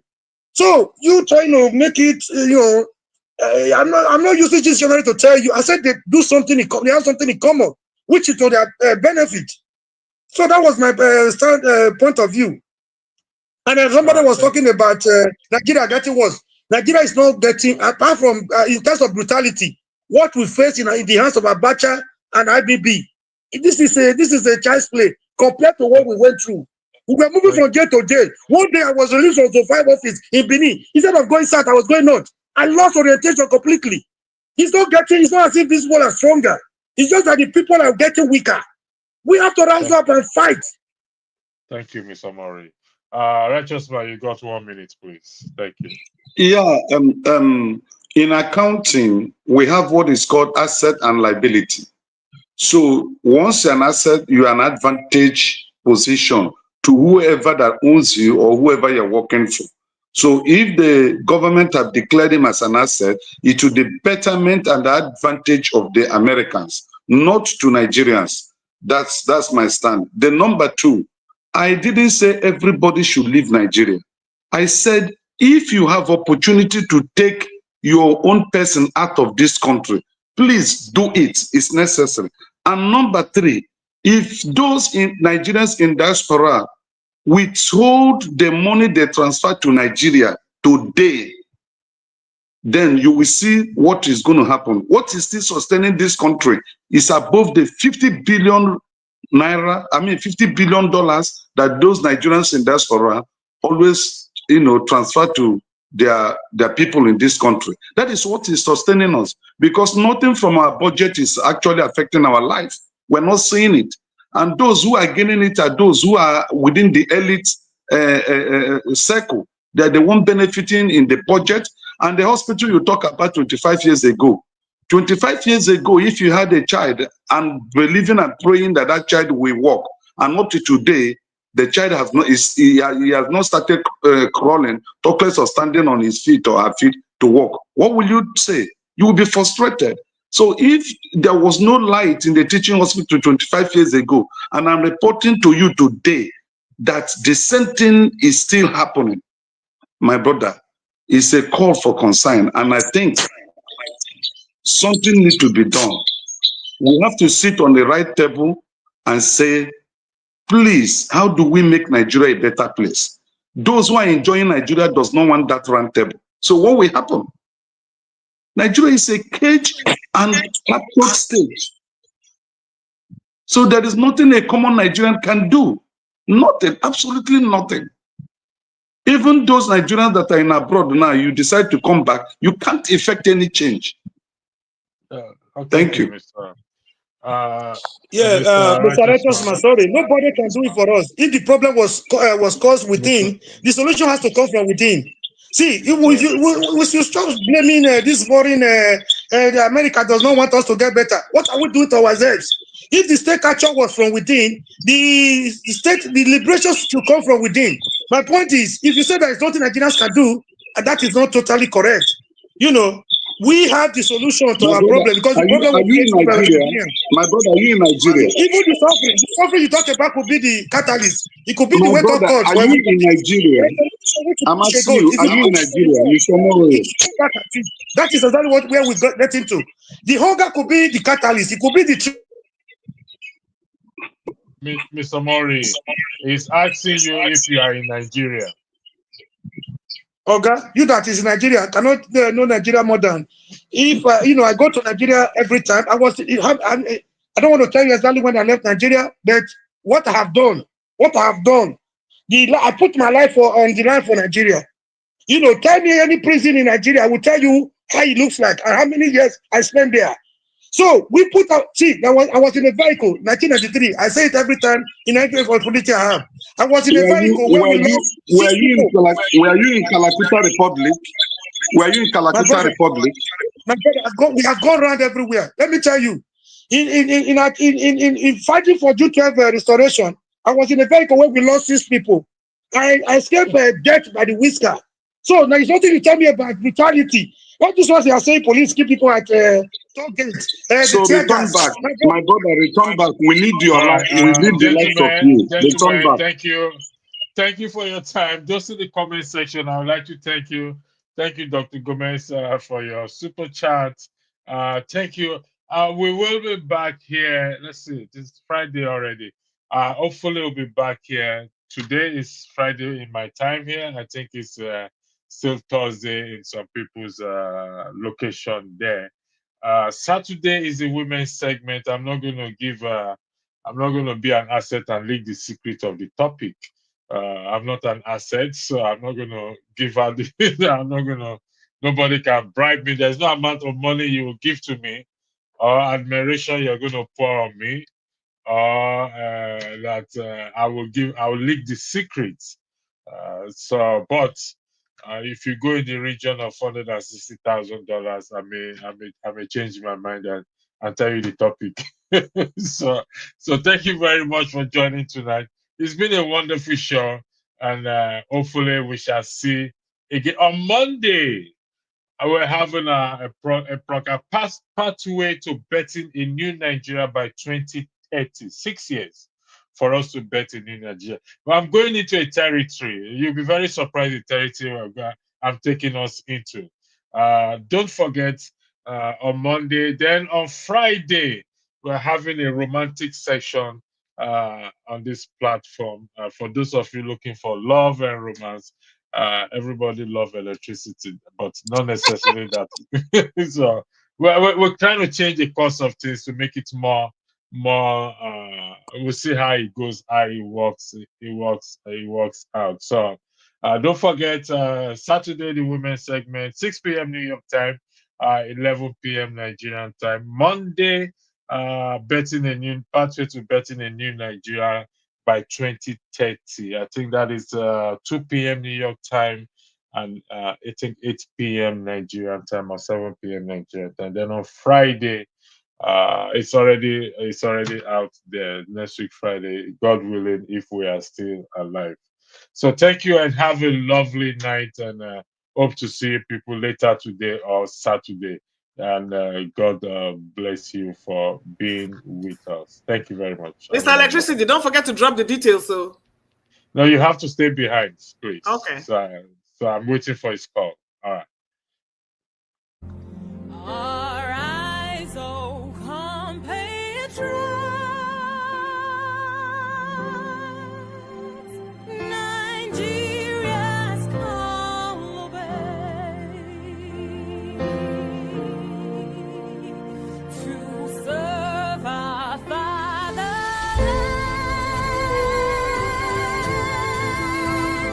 with love and strength and faith.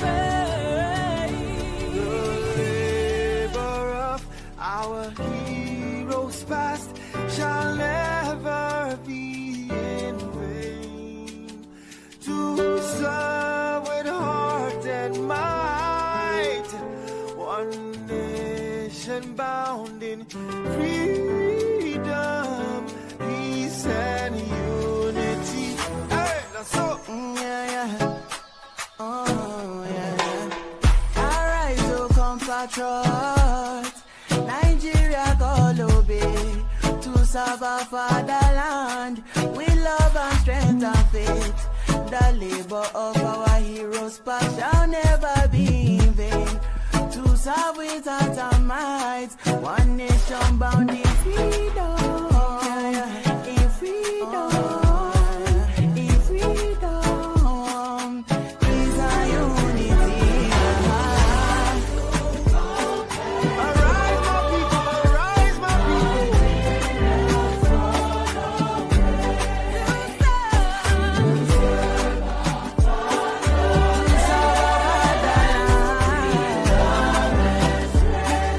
With love and strength and faith.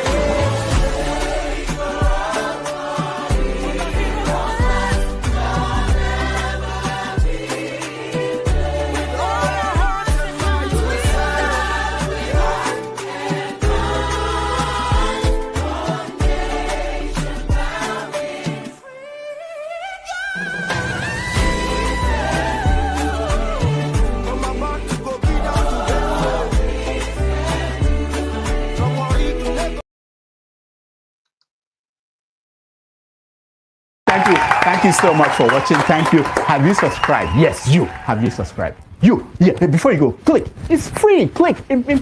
Just that's it. Have you subscribed? You are laughing. Have you subscribed? Have you subscribed? Thank you. Thank you. Thank you. Hey, madam, thank you so much. I can see you. I can see you. We have to get to 100,000 subscribers. This by the end of the year. How are we going to do that if you don't subscribe? Yes, you. Yes, you're about to click off. Why? Have you subscribed? It's free.